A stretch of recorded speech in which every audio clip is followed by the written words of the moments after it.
Hello my dear students. तो आज हम इस वीडियो में सीखेंगे आईयूपीएसी नॉमेनक्लेचर करना। जी, आज हम इस वीडियो में पूरा आईयूपीएसी क्लास 10 सीख कर ही जाएंगे। बस उसके लिए आपको क्या करना है, सीक्वेंस वाइज पढ़ने की ज़रूरत है। मतलब आपको इसके बेसिक्स क्लियर करने की ज़रूरत है कि आईयूपीएसी किस तरीके से इसका नॉमेनक्लेचर करते हैं, किसी भी कंपाउंड का आईयूपीएसी किस तरीके से लिखा जाता है। तो चलिए बढ़ते हैं उसके बेसिक्स की तरफ। तो सबसे पहले आपको पढ़ना होगा हाइड्रोकार्बन्स क्या होते हैं। तो हाइड्रोकार्बन्स क्या होते हैं, हमारे पास हाइड्रोजन एंड कार्बन से बनने वाले जो कंपाउंड होते हैं उसे हम क्या कहते हैं, हाइड्रोकार्बन्स कहते हैं। हाइड्रोजन और कार्बन के जो कंपाउंड होते हैं उसे क्या कहा जाता है, हाइड्रोकार्बन्स कहा जाता है। हाइड्रोकार्बन्स टू टाइप्स के होते हैं, saturated hydrocarbons and unsaturated hydrocarbons. Saturated hydrocarbons वो कार्बन्स होते हैं, ये जनरली अनरिएक्टिव होते हैं, मतलब ये ज़्यादा रिएक्ट नहीं करते हैं। लेकिन अनसैचुरेटेड हाइड्रोकार्बन्स जो होते हैं ये रिएक्टिव होते हैं। ठीक है। सैचुरेटेड हाइड्रोकार्बन्स हमारे एल्केन। सैचुरेटेड हाइड्रोकार्बन्स कौन से होते हैं, वो हाइड्रोकार्बन्स जिसमें सिर्फ और सिर्फ सिंगल बॉन्ड का ही यूज़ होता है। मतलब सारे जो कार्बन होते हैं वो सिंगल बॉन्ड से ही अटैच होते हैं, तो इसलिए इसको कैटेगराइज किया गया है एल्केन से। एल्केन हमारे पास ऐसा हाइड्रोकार्बन है जिसमें सिंगल बॉन्ड, जनरल फॉर्मूला है इसका CnH2n+2 एंड प्राइमरी सफिक्स होता है इसका एन। अब बात करते हैं अनसैचुरेटेड हाइड्रोकार्बन्स की। तो अनसैचुरेटेड हाइड्रोकार्बन्स हमारे टू टाइप्स के होते हैं, alkene and alkyne. Alkene and alkyne. Alkyne हमारे पास ऐसे सैचुरेटेड हाइड्रोकार्बन्स होते हैं जिसमें एटलीस्ट वन डबल बॉन्ड होगा। अगर कोई भी हाइड्रोकार्बन है हमारे पास, यानी कि हाइड्रोजन और कार्बन का कंपाउंड है, उसमें एटलीस्ट वन डबल बॉन्ड आपने देख लिया तो उसे हम अल्कीन कहते हैं। इसका जनरल फॉर्मूला होता है CnH2n। ठीक है। प्राइमरी सफिक्स होता है ENE। आप ये सारी चीज़ें वीडियो के एंड तक सब समझ में आ जाएंगी, आपको बस अभी थोड़ा सब्र के साथ इस वीडियो को देखना है। ठीक है। अल्काइन क्या होता है, हमारे पास हाइड्रोकार्बन ऐसे हाइड्रोकार्बन, मतलब ये अनसैचुरेटेड हाइड्रोकार्बन है जिसमें एटलीस्ट आपको कम से कम एक ट्रिपल बॉन्ड देखने के लिए मिल जाएगा। तो इसकी आप पहचान के बता सकते हैं कि ये अल्काइन है। इसका जो जनरल फार्मूला होता है वो होता है CnH2n-2। जो अल्काइन का जनरल फार्मूला है वो है CnH2n-2, और इसका जो प्राइमरी सफिक्स होता है वो होता है YnE। क्या होता है, YnE। आप सीक्वेंस वाइज हमारे साथ पढ़ते जाएं और आपको वीडियो के एंड तक पूरा आईयूपीएसी समझ आ जाएगा। चलिए बढ़ते हैं अपने वर्ड रूट की तरफ। अब वर्ड रूट क्या होता है, वर्ड रूट होता है हमारे पास, देखिए भाई हमारे ये हम क्या पढ़ रहे हैं, कार्बन एंड इट्स कंपाउंड का जो हमारा क्लास 10 का चैप्टर 4 है, carbon and its compound chemistry का, उसमें हमें कार्बन के बारे में पढ़ना है। अब कार्बन, भाई कंपाउंड किसके, ये कार्बन है। कार्बन में एक प्रॉपर्टी होती है जिसे हम कहते हैं कैटिनेशन। कैटिनेशन का मतलब होता है कि कार्बन बहुत सारे, मतलब कार्बन के साथ बहुत ज़्यादा तादाद में जुड़ सकता है। बहुत ज़्यादा मतलब वो कैसी भी पोजीशन से, कैसी भी चेन बना के कार्बन के साथ जुड़ सकता है। ठीक है। तो ये कार्बन में प्रॉपर्टी होती है, ये उसकी कैटिनेशन प्रॉपर्टी। अब वर्ड रूट हमें क्या बताता है, वर्ड रूट हमें ये बताता है कि मान लीजिए हमारे पास एक ऐसा कंपाउंड है जिसमें सिर्फ एक ही कार्बन जुड़ा हुआ है, मतलब एक ही कार्बन प्रेजेंट है, तो उसके लिए वर्ड रूट ये होता है। वर्ड रूट क्या प्रेजेंट है, तो उसके लिए हमारे पास वर्ड रूट होता है मैथ। क्या होता है, मैथ। बस आप अभी याद कर लें, अगर एक कार्बन प्रेजेंट है तो उसके लिए हम मैथ नाम देते हैं। क्या नाम देते हैं, मैथ नाम दिया जाता है। ठीक है। अगर हम बात करते हैं अपने, अगर कोई भी हमारे पास कंपाउंड है और उस कंपाउंड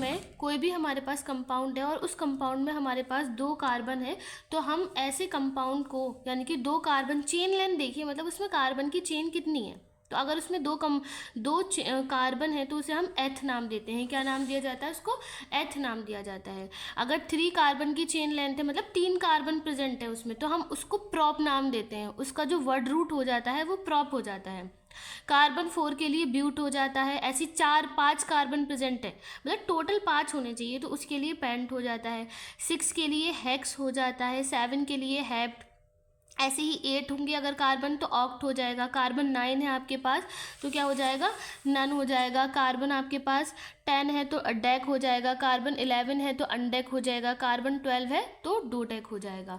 तो ये अभी हमने सिर्फ ये देखा, अभी आपको इस चीज़ से कोई मतलब नहीं, बस अभी आप ये समझिए कि ये वर्ड रूट क्या होते हैं। मतलब अगर कार्बन बने तो उसके लिए मैथ है, मतलब अगर कहीं मैथ लिखा है तो आपको खुद समझ जाना है कि इस कंपाउंड में एक कार्बन प्रेजेंट होगा। अगर हमारे पास एथ लिखा हुआ है तो आपको ये देख के ये समझना है कि इस कंपाउंड में हमारे पास 2 कार्बन है।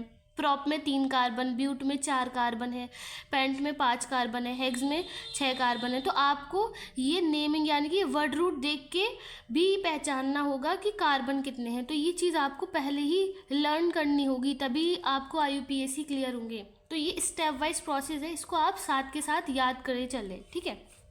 अब हमने आपको ये बताया था कि हमारे पास जो हाइड्रोकार्बन्स होते हैं, देखिए अभी बताया था जो हाइड्रोकार्बन्स होते हैं वो 2 टाइप्स के होते हैं, सैचुरेटेड और अनसैचुरेटेड। तो सैचुरेटेड में एल्केन आ जाता है, अनसैचुरेटेड में एल्कीन और अल्काइन, ठीक है। तो अब यहाँ पे हमने आपको एक बात बताई थी कि अल्केन का जो प्राइमरी सफिक्स होता है वो होता है ANE।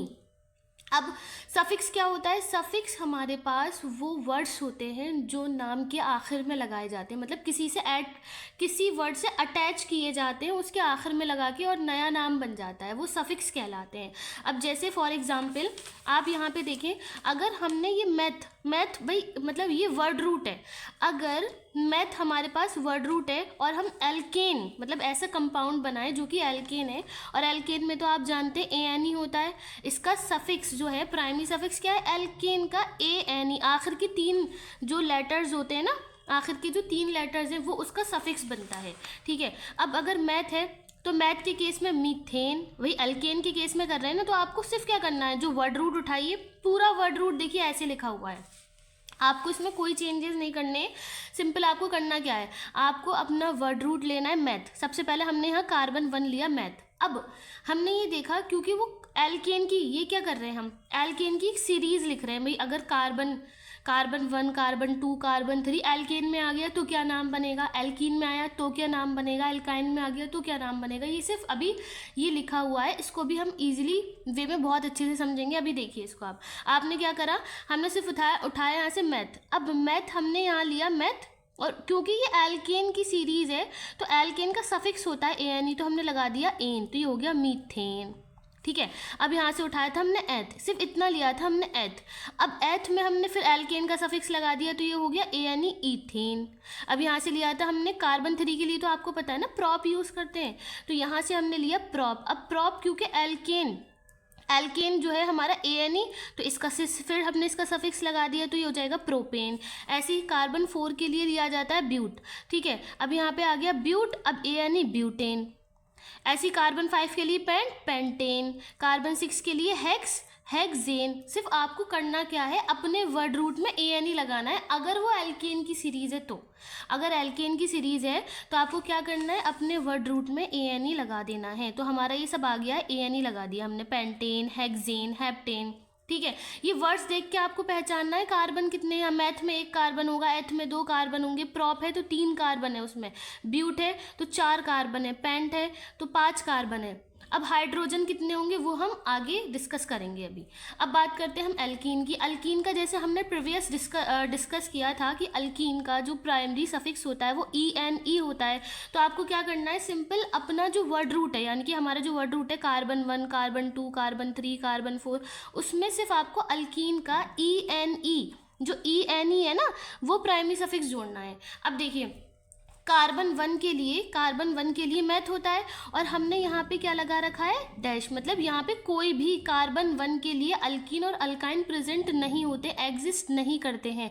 ये बात आपको याद रखनी है, ठीक है। कार्बन 1 के लिए अल्कीन और अल्काइन एग्जिस्ट नहीं करते क्योंकि वो बैलेंस स्टेबल नहीं हो पाते हैं, ठीक है। अब हम बात करते हैं अल्कीन में सेकेंड कार्बन। अगर आपके पास कार्बन 2 है तो आपको तो पता है 2 कार्बन के लिए हम वर्ड रूट लेते हैं एथ।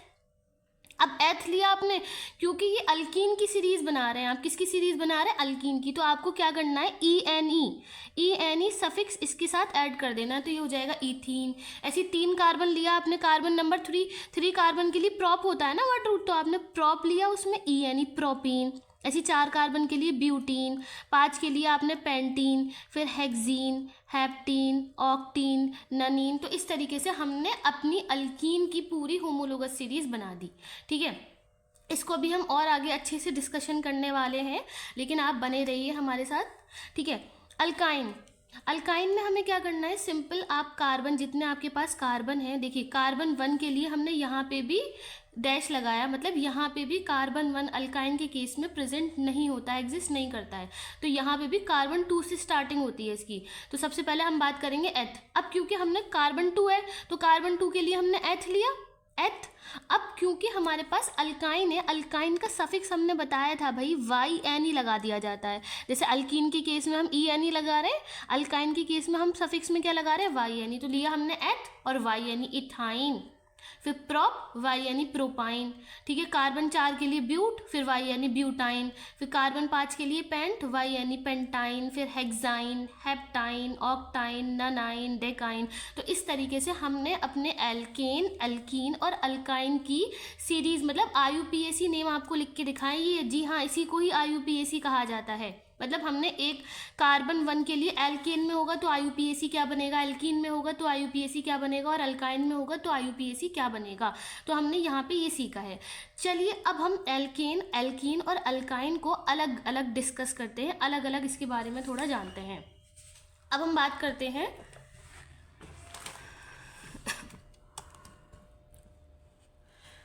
नाउ, अब हम बात करते हैं अपने एल्केन की। तो एल्केन क्या होते हैं, एल्केन के बारे में डिस्कस करेंगे, इसकी पूरा हम आज सीख कर ही जाएंगे। एल्केन क्या होते हैं, तो एल्केन हमारे पास ऐसे हाइड्रोकार्बन्स होते हैं जो सैचुरेटेड है। सैचुरेटेड में हमने आपको ये बताया था ये लीस्ट रिएक्टिव होते हैं, ये रिएक्शन नहीं करते, मतलब ये रिएक्ट नहीं करते हैं और अलग कंपाउंड्स के साथ। ठीक है, तो अल्केन, अल्केन की पहचान ये होती है कि भाई हाइड्रोकार्बन से ये तो हाइड्रो मतलब कार्बन और हाइड्रोजन, कार्बन कार्बन देखने के लिए मिलेंगे आपको और कार्बन के साथ हाइड्रोजन देखने के लिए मिलेंगे। तो आप यहाँ से देखिए अल्केन में बताया है कि कार्बन और कार्बन के बीच में हमेशा सिंगल बॉन्ड होगा। कार्बन कार्बन, ये कार्बन है ये कार्बन है, इसके बीच में एक लाइन दिखाई है तो इसे कहते हैं, हम इसी को कहते हैं सिंगल बॉन्ड। सिंगल बॉन्ड का मतलब ये होता है कि कार्बन, इस कार्बन ने इस कार्बन के साथ एक इलेक्ट्रॉन शेयर करा है, मतलब दोनों के बीच में एक इलेक्ट्रॉन की शेयरिंग हुई है। ऐसे जो बॉन्ड होते हैं ना, ये जो लाइन होता है इसे हम कोवेलेंट बॉन्ड कहते हैं। क्या कहते हैं, इस टाइप के बॉन्ड्स को हम क्या कहते हैं, कोवेलेंट बॉन्ड। ठीक है, तो यहाँ पे दिखाया गया कार्बन कार्बन के बीच में जो बॉन्डिंग होती है वो सिंगल बॉन्ड होता है। अल्केन में हमेशा सिर्फ आपको सिंगल बॉन्ड ही देखने के लिए मिलेंगे, इसके अलावा कोई और बॉन्ड नहीं होता। बॉन्ड जो होते हैं वो 3 तरह के होते हैं, single bond, double bond, triple bond. अगर सिंगल बॉन्ड है सब में तो वो एल्केन है, अगर एटलीस्ट एक भी डबल बॉन्ड आता है तो वो एल्कीन हो जाता है, अगर ट्रिपल बॉन्ड आ जाता है तो वो अल्काइन हो जाता है। इस चीज़ को आप याद रखिएगा।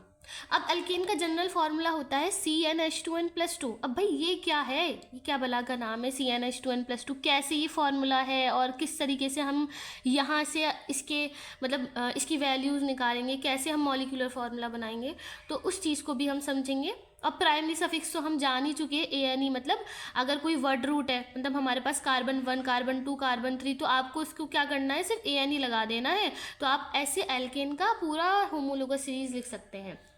तो अब हम बात करते हैं, ये जनरल फार्मूला को जानते हैं, ये क्या है, ये किस तरीके से हमारा किस तरीके से ये इसमें हम अप्लाई करेंगे, कैसे हम इसका फार्मूला निकालेंगे। चलिए, तो इसमें हमें कहा गया है कि अल्केन का जो जनरल फार्मूला है वो है हमारे पास CnH2n+2, यही कहा गया है ना। ये किसका जनरल फार्मूला है, ये अल्केन का जनरल फार्मूला है भाई। अब हम इससे क्या समझें, देखिए यहाँ पे हमने एक टेबल बनाई है, आपके साथ बनाएंगे, मतलब हम वैल्यू ऑफ n, मतलब आपको क्या करना है, n की जगह n = 1 पुट करिए। पहले आप यहाँ पे क्या करना है, आपको n की जगह 1 रखेंगे। तो यहाँ n क्या है, n जो है वो नंबर ऑफ कार्बन एटम है। ये जो n है ना असल में ये है क्या, नंबर ऑफ कार्बन एटम। ये n क्या है, नंबर ऑफ कार्बन एटम है। तो अगर n की जगह आप 1 पुट कर रहे हो तो आप इसमें भाई देखिए C, अब यहाँ पे n है तो भाई 1 पुट कर दीजिए यहाँ पे। ठीक है, H, अब आप देखिए 2 और n के बीच में कोई साइन नहीं है तो 2 × n मतलब 1, भाई कोई साइन नहीं होता, वहाँ 1 होता है, +2। तो यहाँ से हम अगर फॉर्मूला देखें तो हमारा फॉर्मूला क्या निकला, C1। अब अच्छा 1 जो होता है ना, आप उसे रिप्रेजेंट मतलब दिखाने की ज़रूरत नहीं होती है 1 के लिए, अगर तो हम C के आगे से 1 हटा देते हैं, ठीक है। तो H, अब यहाँ देखिए 2 1 ज़ा 2 एंड 2 + 2 क्या हो जाता है 4। तो यही तो था भाई, अभी बताया था हमने, कार्बन 1 है तो इसके लिए हम यूज़ करेंगे मैथ, कार्बन 1 है तो इसके लिए हम यूज़ करेंगे मैथ। और क्योंकि आपने जनरल फार्मूला किसका लगाया, अल्केन का, तो इसमें सफिक्स लगेगा, इसका प्राइमरी सफिक्स लगेगा ANE, तो इसका नाम हो गया मीथेन। देखिए कितना आसान है। अब हमें क्या करना है, सिंपल, कार्बन एन की वैल्यू क्या लेनी है 2, मतलब आप कार्बन की वैल्यू, एन क्या है number of carbon atom, N की वैल्यू लीजिए अब आप 2, ठीक है। अब इसमें फिर पुट करिए, देखिए C2H, अब 2 है यहाँ और एन की वैल्यू भी आपने 2 पुट कर दी और +2, सो ये हो जाएगा C2H, 2 2 ज़ा 4, 4 + 2 6। सो ये हो गया हमारे पास, कार्बन 2 के लिए यूज़ करते हैं हम एथ, और क्योंकि आप जनरल फार्मूला किसका इस्तेमाल कर रहे हैं, अल्केन का, तो ये हो जाएगा हमारे पास ईथेन। क्या हो जाएगा, ईथेन। इस तरीके से हम एल्केन की पूरी सीरीज़ बनाने वाले हैं। तो हम बढ़ते हैं इधर। तो आपको करना क्या है, इस टेबल में सिर्फ आपको पहले n की वैल्यू 1 रखनी है। जब आप n की वैल्यू 1 रखोगे तो आप ये देखोगे इसका आंसर आ रहा है CH4। भाई कार्बन की वैल्यू आप इससे समझिए, देखिए यहाँ जनरल फार्मूला ही क्या कह रहा है, CN मतलब जितने भी आपके पास कार्बन है, N मतलब जितने भी आपके पास कार्बन है, सपोज 1 कार्बन है, हाइड्रोजन क्या होंगे 2N, मतलब उसका ट्वाइस मतलब डबल करके 2 प्लस कर दीजिए। देखिए एल्केन की सीरीज़ आप कैसे लिख सकते हैं, सिंपल अल्फाज में ये बताएं आपको कि जितने भी कार्बन होते हैं, जैसे सपोज अब कार्बन 1 के लिए तो हमने ये लिख लिया और इसका IUPAC हो जाता है, मैथ लगाइए मैथ, और आपको क्या करना है ANE पुट कर दीजिए बस, क्योंकि ये अल्केन चल रहा है ना, अल्केन का ही तो सफिक्स लगेगा, तो ये हो गया मीथेन। अब हम बात करें कार्बन 2 की, फिर 3, फिर 4, फिर 5, फिर 6, फिर 7, तो इसके लिए क्या बनेगा, तो इसके लिए हमने ये बताया है आपको। अब यहाँ कार्बन 1 था तो देखिए शो नहीं किया, कार्बन 2 है तो शो करिए, तो सबसे पहले तो कार्बन 2 लिख लीजिए। भाई जनरल फार्मूला ये कहता है कि हाइड्रोजन कार्बन मतलब जो N लिया है, N अभी हमने 2 लिया है इस केस में, तो हाइड्रोजन क्या करना है 2 × N, मतलब पहले उसका ट्वाइस करिए, डबल करके 2 प्लस करिए। अब भाई कार्बन 2 है तो हाइड्रोजन कितने होंगे, तो 2 का डबल करिए ना, 2 को 2 से मल्टीप्लाई, तो 2 2 ज़ा 4, 2 का डबल 4, और उसमें 2 और प्लस कर देते हैं, तो 4 में 2 प्लस करेंगे तो 6, ठीक है। अब 2 कार्बन के लिए तो हम पढ़ के आए ना, क्या होता है हमारे पास एथ। अब क्योंकि ये अल्केन है तो अल्केन का सफिक्स लगा दीजिए एथेन। ऐसी अगर हम 3 कार्बन की बात करें तो कार्बन 3 है, तो कार्बन 3 के लिए भाई N की वैल्यू हम 3 रख रहे हैं ना। हाइड्रोजन क्या बताया, हाइड्रोजन कहता है कि जितने कार्बन लो, हाइड्रोजन पहले उसका डबल करो, मतलब ट्वाइस करो। तो 2 को जब 3 लिया है हमने N की वैल्यू, तो 3 का डबल करेंगे 6 आ जाएगा, 6 में 2 और प्लस करेंगे तो कितना आ जाएगा हमारे पास 8। ऐसे ही C4, अब 4 है तो भाई हाइड्रोजन कितना होगा, 4 का डबल करेंगे 8, 8 में 2 प्लस करेंगे तो 10 आ जाएगा। ऐसे ही C5, 5 का डबल 10, 10 में 2 प्लस करेंगे तो 12 आ जाएगा। ऐसे ही C6, ठीक है, 6 का डबल हो जाएगा 12, और 12 में 2 प्लस करेंगे तो 14 आ जाएगा। ऐसे ही C7, और 7 का डबल करेंगे आप, ट्वाइस करेंगे तो ये हो जाएगा हमारे पास 14, 14 में 2 प्लस करेंगे 16। तो इस तरीके से हम पूरी सीरीज़ लिख सकते हैं। अब इसका नाम क्या बनेगा, यहाँ देखिए अगर 3 कार्बन है तो 3 कार्बन के लिए हमने वर्ड रूट प्रॉप सीखा है ना, और क्योंकि ये अल्केन की सीरीज़ चल रही है तो आपको सिंपल क्या करना है, ANE लगाना है, तो ये हो जाएगा हमारे पास प्रोपेन, ठीक है। कार्बन 4 के लिए हमने क्या सीखा है, ब्यूट, अब ANE लगा दीजिए तो ये ब्यूटेन, ऐसे ही हो जाएगा पेंटेन। ऐसे ही कार्बन 6 के लिए हेक्स लगाइए, हेक्स लगाने बाद क्योंकि ये अल्केन की सीरीज चल रही है तो हेक्सेन। अब कार्बन 7 के लिए क्या होता है हमारे पास, हेप्टेन, ठीक है। तो ये इस तरीके से हमारी पूरी सीरीज बन जाएगी, 8, 9, 10, आप कितनी भी बना सकते हैं इसको, ठीक है। कार्बन 8, अब भाई C8 लिया है तो हाइड्रोजन 8 के डबल करेंगे 16, 16 में 2 प्लस करिए तो 18। अब 9, कार्बन 9 है ना, 9 का डबल 18, 18 में 2 प्लस करिए 20, ठीक है। कार्बन 10, 10 का डबल 20, 20 में 2 प्लस करेंगे 22। अब देखिए नाम इसका देखना है, तो हेप्टेन के बाद कार्बन 8 के लिए क्या आता है, ऑक्ट, और क्योंकि ये अल्केन का चल रहा है तो ANE लगा दीजिए, ठीक है। अब ऐसे ही हमारे पास कार्बन 9 के लिए आ जाता है हमारे पास नन, तो नन NON, ठीक है। अब इसमें AN ही लगा दीजिए, ननेन, ऐसी 10 के लिए आ जाता है डेक, और इसमें AN ही लगा दीजिए, डेकेन। तो इस तरीके से हमने अपना पूरे अल्केन और एल्केन की जो सीरीज़ होती है, ये देखिए ये वैल्यू ऑफ एन, ये हमने मॉलिक्यूलर फॉर्मूला पूरी अल्कीन की जो सीरीज़ है, इसी को हम होमोलोगस सीरीज़ भी कहते हैं, इसी को ही हम होमोलोगस सीरीज़ भी कहते हैं। देखिए होमोलोगस सीरीज़ क्या होती है, मैं आपको थोड़ा आइडिया देती हूँ यहाँ पे। होमोलोगस सीरीज़ हमारी एक ऐसी सीरीज़ होती है, एक ऐसी सीरीज़ होती है कार्बन कंपाउंड की जिसमें सेम जनरल फार्मूला होता है CnH2। जैसे यहाँ देखिए हमने एल्केन के केस में ये सारे जितने भी हमने मॉलिक्यूलर फार्मूला ड्राइव किए हैं, ये सेम जनरल फार्मूला से किए हैं, CnH2n+2। तो सेम जनरल फार्मूला होता है पहली चीज़ होमोलोगस सीरीज़ में, ठीक है। फिर उसके बाद दूसरी पहचान ये है कि होमोलोगस सीरीज़ का एडजेसेंट मेंबर देखें, जस्ट मतलब दो, कोई भी दो बराबर आने वाले, ठीक है, मेंबर। तो उसमें देखिए यहाँ कार्बन 1 है, अब यहाँ कार्बन 2, सिर्फ एक कार्बन का फर्क आया, लेकिन हाइड्रोजन कितने 4 से 6 हो गए 2। तो यहाँ कार्बन 1 का फर्क आया, और आगे कितने हुए हमारे पास, 4 से 4 थे हमारे पास, अब फिर कितने हो गए हमारे पास, ठीक है 6 हो गए। यानी कि इसमें देखिए एक कार्बन बढ़ा, यहाँ पे एक कार्बन बढ़ा और हाइड्रोजन 2 बढ़े। अगर हम इन दोनों में देखिए, किसी भी दो में देख लीजिए, यहाँ कार्बन 3 है तो ये कार्बन 4 हो गए, तो एक कार्बन बढ़ा, और हाइड्रोजन 8 है और अब 10 हो गए, तो यानी कि H2। किसी भी दो एडजेसेंट मेंबर को देखेंगे आप तो CH2 का ही डिफर होगा हमेशा। देखिए कार्बन 5 है, यहाँ कार्बन 6, तो एक कार्बन बढ़ गया हमारे पास, और हाइड्रोजन 12 से 14 हो गए, तो ये हमारे पास CH2। यानी कि होमोलोगस सीरीज ऐसी सीरीज को कहते हैं जिसमें सेम जनरल फार्मूला, पूरी सीरीज का सेम जनरल फार्मूला होता है, और किसी भी दो एडजेसेंट मेंबर के डिफरेंस जो होता है वो CH2 का डिफरेंस होता है, सिर्फ एक कार्बन और 2 हाइड्रोजन का फर्क होता है उसमें, ठीक है। अब हम बात करते हैं अपने एल्कीन की। स्टूडेंट्स, एल्कीन पे बढ़ने से पहले मैं आपको थोड़ा सा इनका स्ट्रक्चर के बारे में बताना चाहती हूँ कि अगर आपसे इनका ये जो आपने मॉलिक्यूलर फार्मूला लिखे हैं या UPSC अगर आपको इसका स्ट्रक्चर बनाने के लिए पूछ लिया जाए तो आप कैसे बनाते हैं।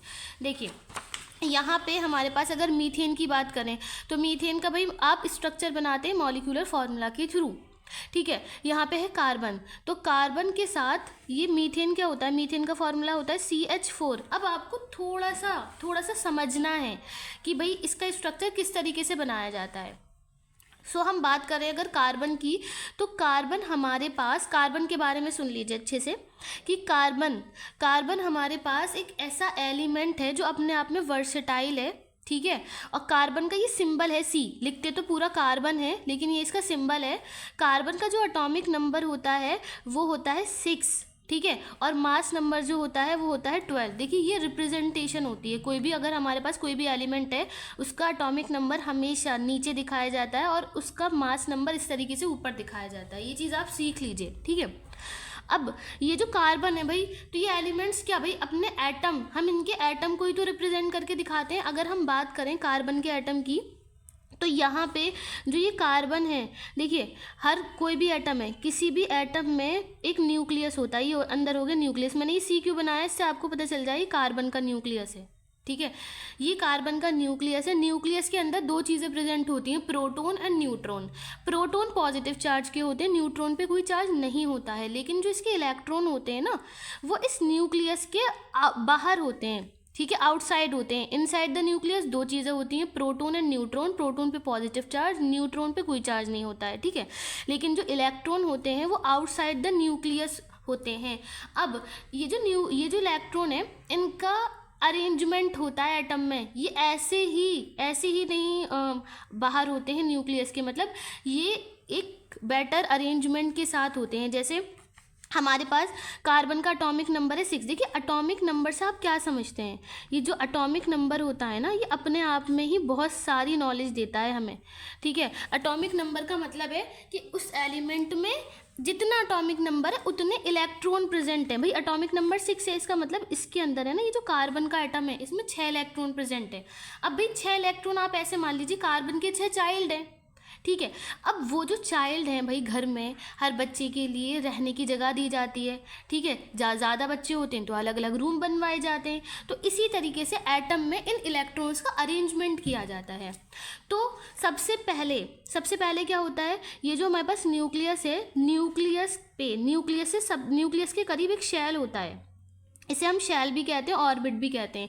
ये फर्स्ट शेल होता है, ऐसे बहुत सारे शेल्स होते हैं, ये शेल्स के नेम होते हैं, शेल के नेम होते हैं। पहले शेल को हम के कहते हैं, दूसरे को एल, फिर एम, फिर एन, फिर ओ, इस तरीके से, ठीक है। और पहले शेल में, अब पहले शेल में लेकिन ये रूल है कि पहले शेल में सिर्फ और सिर्फ 2 इलेक्ट्रॉन ही आके रह सकते हैं, मतलब 2 इलेक्ट्रॉन ही ऐसे होते हैं जो सिर्फ पहले शेल में स्टे कर सकते हैं। बाकी इलेक्ट्रॉन्स के लिए ये पॉसिबल नहीं है कि वो पहले शेल में ही आ जाएं। यानी कि अगर कोई भी जिसका पहला शेल 2 इलेक्ट्रॉन है, 2 इलेक्ट्रॉन अगर आ गए हैं तो बाकी के इलेक्ट्रॉन्स के लिए उनको और शेल बनाने पड़ेंगे। तो भाई एटॉमिक नंबर तो 6 था, तो 2 इलेक्ट्रॉन आए, बाकी के 4 तो बचेंगे नहीं बचेंगे, तो उसके लिए आपको क्या करना है, एक और शेल या एक और ऑर्बिट क्रिएट करना पड़ेगा, ठीक है।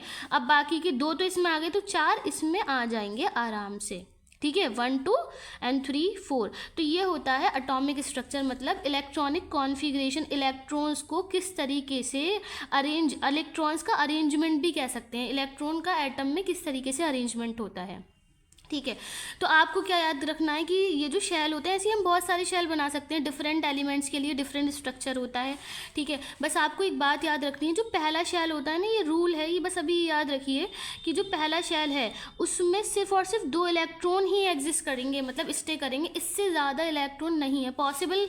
देखिए कम से कम तो 1 आप ले सकते हैं, लेकिन ज़्यादा से ज़्यादा सिर्फ 2 ही होंगे, ठीक है। अगर दूसरे शेल की बात करें तो इसमें मैक्सिमम 8 इलेक्ट्रॉन आ जाएंगे, कम से कम तो आप 1 2 3 कितने, जैसे यहाँ 4 हैं, आप कितने भी ले लो, लेकिन मैक्सिमम आपको 8 लेने हैं, ठीक है।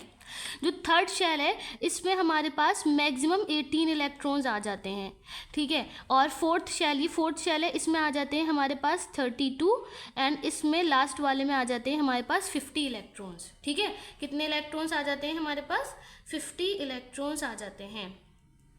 तो लेकिन आपको अभी 10th स्टैंडर्ड तक ये ख्याल रखना है, 10th स्टैंडर्ड तक अभी ये ख्याल रखना है कि पहले में आपको 2 पुट करने हैं, पहले शेल के अंदर 2 इलेक्ट्रॉन्स करने हैं। अगर आपके पास कोई बड़ा नंबर आ जाता है तो पहले में 2 पुट कर दीजिए, दूसरे में 8 और तीसरे में भी 8 करने हैं आपको। क्योंकि अगर हम इसका लेते हैं पोटेशियम, पोटेशियम हमारे पास एक एलिमेंट है जिसका एटॉमिक नंबर होता है 19 पोटेशियम, और ठीक है, तो इसका 19 इलेक्ट्रॉन है, इसका मतलब तो इसका इलेक्ट्रॉनिक कॉन्फ़िगरेशन करेंगे आप तो इसके पहले शेल में तो 2 इलेक्ट्रॉन्स रख देंगे भाई, स्ट्रक्चर बनाएंगे, और बाकी पहले शेल में 2, अब हमने बताया ना दूसरे में 8 ही आ सकते हैं, तो दूसरे में आपने 8 इलेक्ट्रॉन्स रख दीजिए, ठीक है।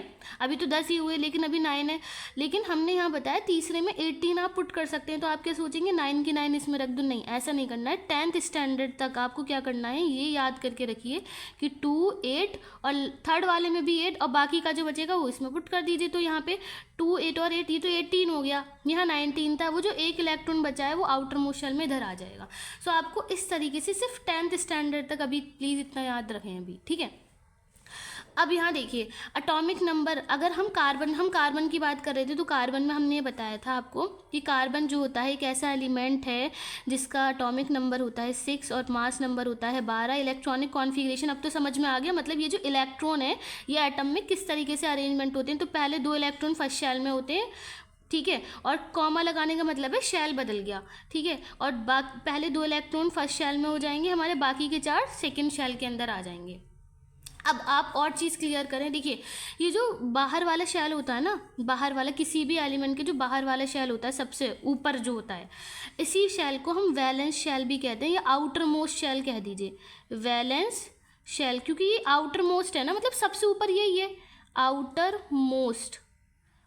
मोस्ट शेल या वैलेंस शेल भी कह सकते हैं हम इसको, ठीक है। और इस शेल के अंदर जितने इलेक्ट्रॉन है उसे हम वैलेंस इलेक्ट्रॉन कहते हैं। जैसे ये 4 इलेक्ट्रॉन है इनमें, तो हम इन्हें क्या कहेंगे, वैलेंस इलेक्ट्रॉन। इलेक्ट्रॉन को रिप्रेजेंट ऐसे किया जाता है, यानी कि यहाँ जो ये 4 है ना, ये हमारे पास वैलेंस इलेक्ट्रॉन है।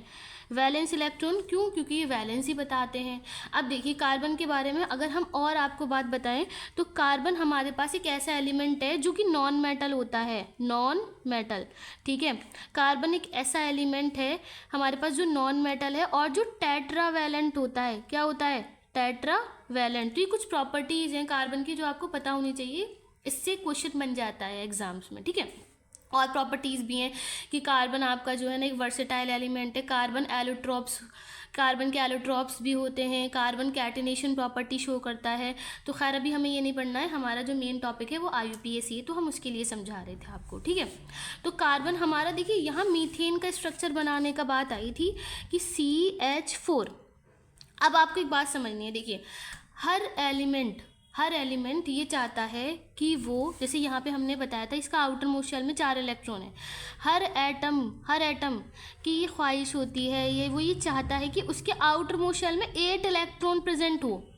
अगर वो 8 इलेक्ट्रॉन्स हो जाता है ना, तो वो एलिमेंट, वो जो एटम होता है वो स्टेबल हो जाता है बिल्कुल। तो ना स्टेबल कंडीशन कहते हैं, ना उसे रिएक्शन करना है, मतलब ना अब वो किसी और एटम के इलेक्ट्रॉन को गेन करेगा, ना अपने इलेक्ट्रॉन को लूज करेगा, ठीक है। 4 इलेक्ट्रॉन जो है ना, देखिए भाई 8 इलेक्ट्रॉन स्टेबल होने के लिए चाहिए होते हैं। आउटर मोस्ट शेल में या वैलेंस शेल में हर एटम ये चाहता है उसके वैलेंस शेल में 4 इलेक्ट्रॉन हो, जिससे वो स्टेबल हो जाता है, ठीक है। एटम की ज़िंदगी बस, मतलब ये जो रिएक्शन वगैरह परफॉर्म होता है ना, वो सब इसी वजह से, क्योंकि हर एटम की ख्वाहिश है कि उसको ना 8 इलेक्ट्रॉन से स्टेबल होना है, 8 इलेक्ट्रॉन चाहिए अपने वैलेंस शेल में। सो उसके लिए क्या होता है, अगर कोई भी एटम देखिए बॉन्डिंग 2 तरह की होती है। मतलब एटम क्या करता है, अपने ऑक्टेट इसी को ही कहते हैं, मतलब 8 इलेक्ट्रॉन को कंप्लीट करने के लिए। अब एटम जो है वो बहुत मेहनत करता है, चाहे उसे अपने इलेक्ट्रॉन्स लूज करने पड़े। जैसे मान लीजिए फॉर एग्जांपल एटम के पास आउटर वैलेंस शेल के अंदर 1 इलेक्ट्रॉन है, तो 1 इलेक्ट्रॉन है और इसे 7 और चाहिए, तभी तो ये 7 और चाहिए ना, मतलब ये 7 लेना चाहता है। तो ये तो पॉसिबल ही नहीं है कि भाई 1 इलेक्ट्रॉन आपके पास है और कोई दूसरा एटम अपने 7 इलेक्ट्रॉन आपको लूज़ करेगा। तो ये तो पॉसिबल ही नहीं है कि आप किसी और के 7 इलेक्ट्रॉन गेन कर लो। तो आपको क्या करना पड़ेगा, अपना, भाई देखिए जो कमज़ोर होता है ना वो झुक जाता है, ठीक है। तो ये कमज़ोर आदमी है, तो ये क्या करेगा, इसको अपने इलेक्ट्रॉन्स निकाल के देने पड़ेंगे। फॉर एग्जांपल मैं आपको एक जल्दी से एग्जांपल बताती हूँ सोडियम का केस लेके, ठीक है। सोडियम का इलेक्ट्रॉनिक कॉन्फ़िगरेशन करते हैं। भाई सोडियम जो होता है इसका 11 एटॉमिक नंबर होता है, तो इसका हो गया 281 इलेक्ट्रॉनिक कॉन्फ़िगरेशन हो गया, ठीक है। वहीं पे हम बात करें क्लोरीन की, तो क्लोरीन हमारे पास एक ऐसा एलिमेंट है जिसका एटॉमिक नंबर 17 होता है, तो इसका इलेक्ट्रॉनिक कॉन्फ़िगरेशन हो जाएगा 287, ठीक है। अब आप यहाँ से देखिए, ये भी भाई स्टेबल होना चाहता है, इसकी भी ख्वाहिश स्टेबल होने की है और इसकी भी ख्वाहिश स्टेबल होने की है, ठीक है। अब सोडियम और इससे भी स्टेबल होना, आउटर मोस्ट शेल, मतलब इनकी ये ख्वाहिश होती है कि आउटर मोस्ट शेल में जो है ना 8 इलेक्ट्रॉन्स आ जाएं। तो कैसे भी करके कोई और एलिमेंट इस सोडियम को 7 इलेक्ट्रॉन अपना नहीं दे सकता, क्योंकि इसके पास कम है ना। तो होगा क्या, ये अपना 1 इलेक्ट्रॉन है ना, ये इस क्लोरीन को दे देगा। तो जब जैसे ही ये अपना 1 इलेक्ट्रॉन इस क्लोरीन को देगा, तो ये यहाँ से ये क्या हो जाएगा, 2 और 8 हो जाएगा, और क्लोरीन क्या हो जाएगा 2 8, पहले से था 1 इसमें ऐड हो गया आगे, तो 8। अब आप ये देखिए ना, इसका जो आउटर मोस्ट शेल है, अब ये वाला शेल बिल्कुल हट गया, इसका उसको कोई मतलब ही नहीं है। अब ये वाला जो इलेक्ट्रॉन है ना, ये वाला इलेक्ट्रॉन गायब होने से पूरा जो इसका शेल था ना वो भी गायब हो गया। भाई शेल कुछ नहीं है, इलेक्ट्रॉन की एग्जिस्टेंस बताता है कि अगर उसमें इलेक्ट्रॉन है तो शेल है, अगर इलेक्ट्रॉन नहीं है तो शेल भी नहीं है। तो अब आप यहाँ देखिए ना कि वैलेंस शेल में कितने इलेक्ट्रॉन आ गए, यानी कि इसमें भी 8 आ गए और इसमें भी 8 आ गए, तो इनका ऑक्टेट कंप्लीट हो गया। तो तभी तो हमारे पास Na, देखिए इस तरीके से भी देख सकते हैं। अगर हम देखें कि सोडियम है हमारे पास, सोडियम का आउटर मोस्ट शेल में 1 इलेक्ट्रॉन है, तो आप इसे ऐसे करके दिखा सकते हैं, सोडियम के पास 1 इलेक्ट्रॉन है और क्लोरीन के पास 7 इलेक्ट्रॉन है। तो 1 2 3 4 5 6 7, दोनों को भाई क्या करना है, अपना ऑक्टेट को फुलफिल करना है, पूरा करना है। तो क्या करेगा, ये सोडियम अपना ये 1 इलेक्ट्रॉन इसे दे देगा। जैसे ही ये सोडियम अपना इलेक्ट्रॉन ट्रांसफ़र करेगा, इसी को हम कहते हैं इलेक्ट्रोवैलेंट बॉन्डिंग और आयनिक बॉन्डिंग भी कहा जाता है। इसको क्या कहा जाता है, इलेक्ट्रोवैलेंट बॉन्डिंग या आयनिक बॉन्डिंग भी कहा जाता है। आयनिक बॉन्डिंग भी से कहते हैं और इलेक्ट्रोवैलेंट बॉन्डिंग भी कहते हैं। तो आपने इलेक्ट्रोवैलेंट बॉन्ड या आयनिक बॉन्ड में क्या देखा, यहाँ पे इलेक्ट्रॉन्स को ट्रांसफ़र किया जा रहा है, और एक बार जब इलेक्ट्रॉन ट्रांसफ़र हो गया है तो अब उसका कोई लेना देना नहीं है, वो पूरा ही चला गया। अब यहाँ पे क्या है, ये बॉन्डिंग हो गई है और ये कंपाउंड बन गया NaCl। तो आपने देखा होगा ना, सोडियम के ऊपर प्लस साइन होता है, क्लोरीन के ऊपर माइनस साइन होता है। सोडियम के ऊपर प्लस साइन क्यों होता है, क्योंकि वो इलेक्ट्रोपॉजिटिव नेचर का, इलेक्ट्रोपॉजिटिव का मतलब ही ये होता है कि जिसने इलेक्ट्रॉन अपने दान किए, भाई सोडियम ने ना ये इलेक्ट्रॉन अपने इसे दान कर दिया, तो ये थोड़ा अच्छा हो गया, मतलब पॉजिटिव नेचर आ गया इसके ऊपर। तो आपको ऐसे याद रखना है सोडियम के ऊपर पॉजिटिव साइन है, ठीक है, कि इसका मतलब ये है सोडियम ने एक इलेक्ट्रॉन लूज़ करा है, दिया है किसी को, तो ये भाई देने वाला अच्छा महान होता है, ठीक है। अगर हम चैरिटी करते हैं तो हम महान बने जाते हैं, तो इस तरीके से, ठीक है। सोडियम के ऊपर पॉजिटिव साइन आ गया। और क्लोरीन ने क्योंकि एक इलेक्ट्रॉन गेन किया है ना, तो भाई इसने क्या करा है, एक इलेक्ट्रॉन मतलब इलेक्ट्रॉन लेने की वजह से इसका नेचर जो है ना इलेक्ट्रोनेगेटिव हो जाता है, ठीक है। तो इलेक्ट्रोपॉजिटिव और इलेक्ट्रोनेगेटिव इसी चीज़ को कहा जाता है। अब आपको सिंपल कार्बन के केस में देखना है। देखिए कार्बन के पास है ना, कार्बन के पास 4 इलेक्ट्रॉन होते हैं। अब 4 इलेक्ट्रॉन है ना, ये बीच का केस हो गया बिल्कुल। अगर देखिए 1 इलेक्ट्रॉन होता, 2 होते और 3 होते, तो भाई कार्बन क्या करता, अपने इलेक्ट्रॉन को लूज़ कर देता अपने ऑक्टेट को कंप्लीट करने के लिए। लेकिन 4 इलेक्ट्रॉन तो कॉन्फ्लिक्ट वाली बात होगी नहीं, तो बीच का हो गया। कोई एटम ना तो अपने 4 इलेक्ट्रॉन कार्बन को देगा, ना कार्बन अपने 4 इलेक्ट्रॉन किसी को देगा। तो यहाँ पे क्या होता है, फिर आपसदारी में क्या किया जाता है, ये लोग ये कहते हैं चलो एक काम करते हैं, हम शेयरिंग कर लेते हैं इलेक्ट्रॉन्स की, हम ना ट्रांसफर नहीं कर रहे, हम शेयरिंग करते हैं। इसी शेयरिंग ऑफ इलेक्ट्रॉन्स को हम कोवेलेंट बॉन्ड कहते हैं। अब आप इस चीज़ को समझिए, शेयरिंग ऑफ इलेक्ट्रॉन्स को ना, इसी शेयरिंग ऑफ इलेक्ट्रॉन को कोवेलेंट बॉन्डिंग कहा जाता है। क्या कहा जाता है, कोवेलेंट बॉन्ड। पीछे क्या हो रहा था, पूरे ट्रांसफ़र कर दिया जा रहा था, लेकिन हम यहाँ ट्रांसफ़र नहीं कर रहे हैं, यहाँ पे हम क्या कर रहे हैं, शेयर कर रहे हैं। अब आप इस चीज़ को समझे, देखिए कार्बन है, कार्बन के पास अपने 4 इलेक्ट्रॉन है नहीं आउटर मोस्ट शेल में, मतलब वैलेंस शेल के इलेक्ट्रॉन्स देखे जाते हैं यहाँ पे सिर्फ। यहाँ पे आपको अंदर वाले इलेक्ट्रॉन से कोई मतलब नहीं है, सिर्फ और सिर्फ वैलेंस शेल के इलेक्ट्रॉन, ठीक है। तो कार्बन के पास अपने 4 इलेक्ट्रॉन है। अब इसे भाई 4 और चाहिए, तभी इसका ऑक्टेट कंप्लीट होगा। तो उसके लिए यहाँ देखिए ना 4 हाइड्रोजन मौजूद है। अब वी नो दैट हाइड्रोजन हमारे पास एक ऐसा एलिमेंट है जिसका एटॉमिक नंबर भी 1 है, मास नंबर भी 1 है। अब अगर हाइड्रोजन का इलेक्ट्रॉनिक कॉन्फ़िगरेशन देखें तो 1 ही है, लेकिन आपको हमने बताया था कि पहला जो शेल होता है ना, ये 2 में स्टेबल हो जाता है, यानी कि भाई ये तो पहले ही शेल में है ना, के शेल ही इसके पास।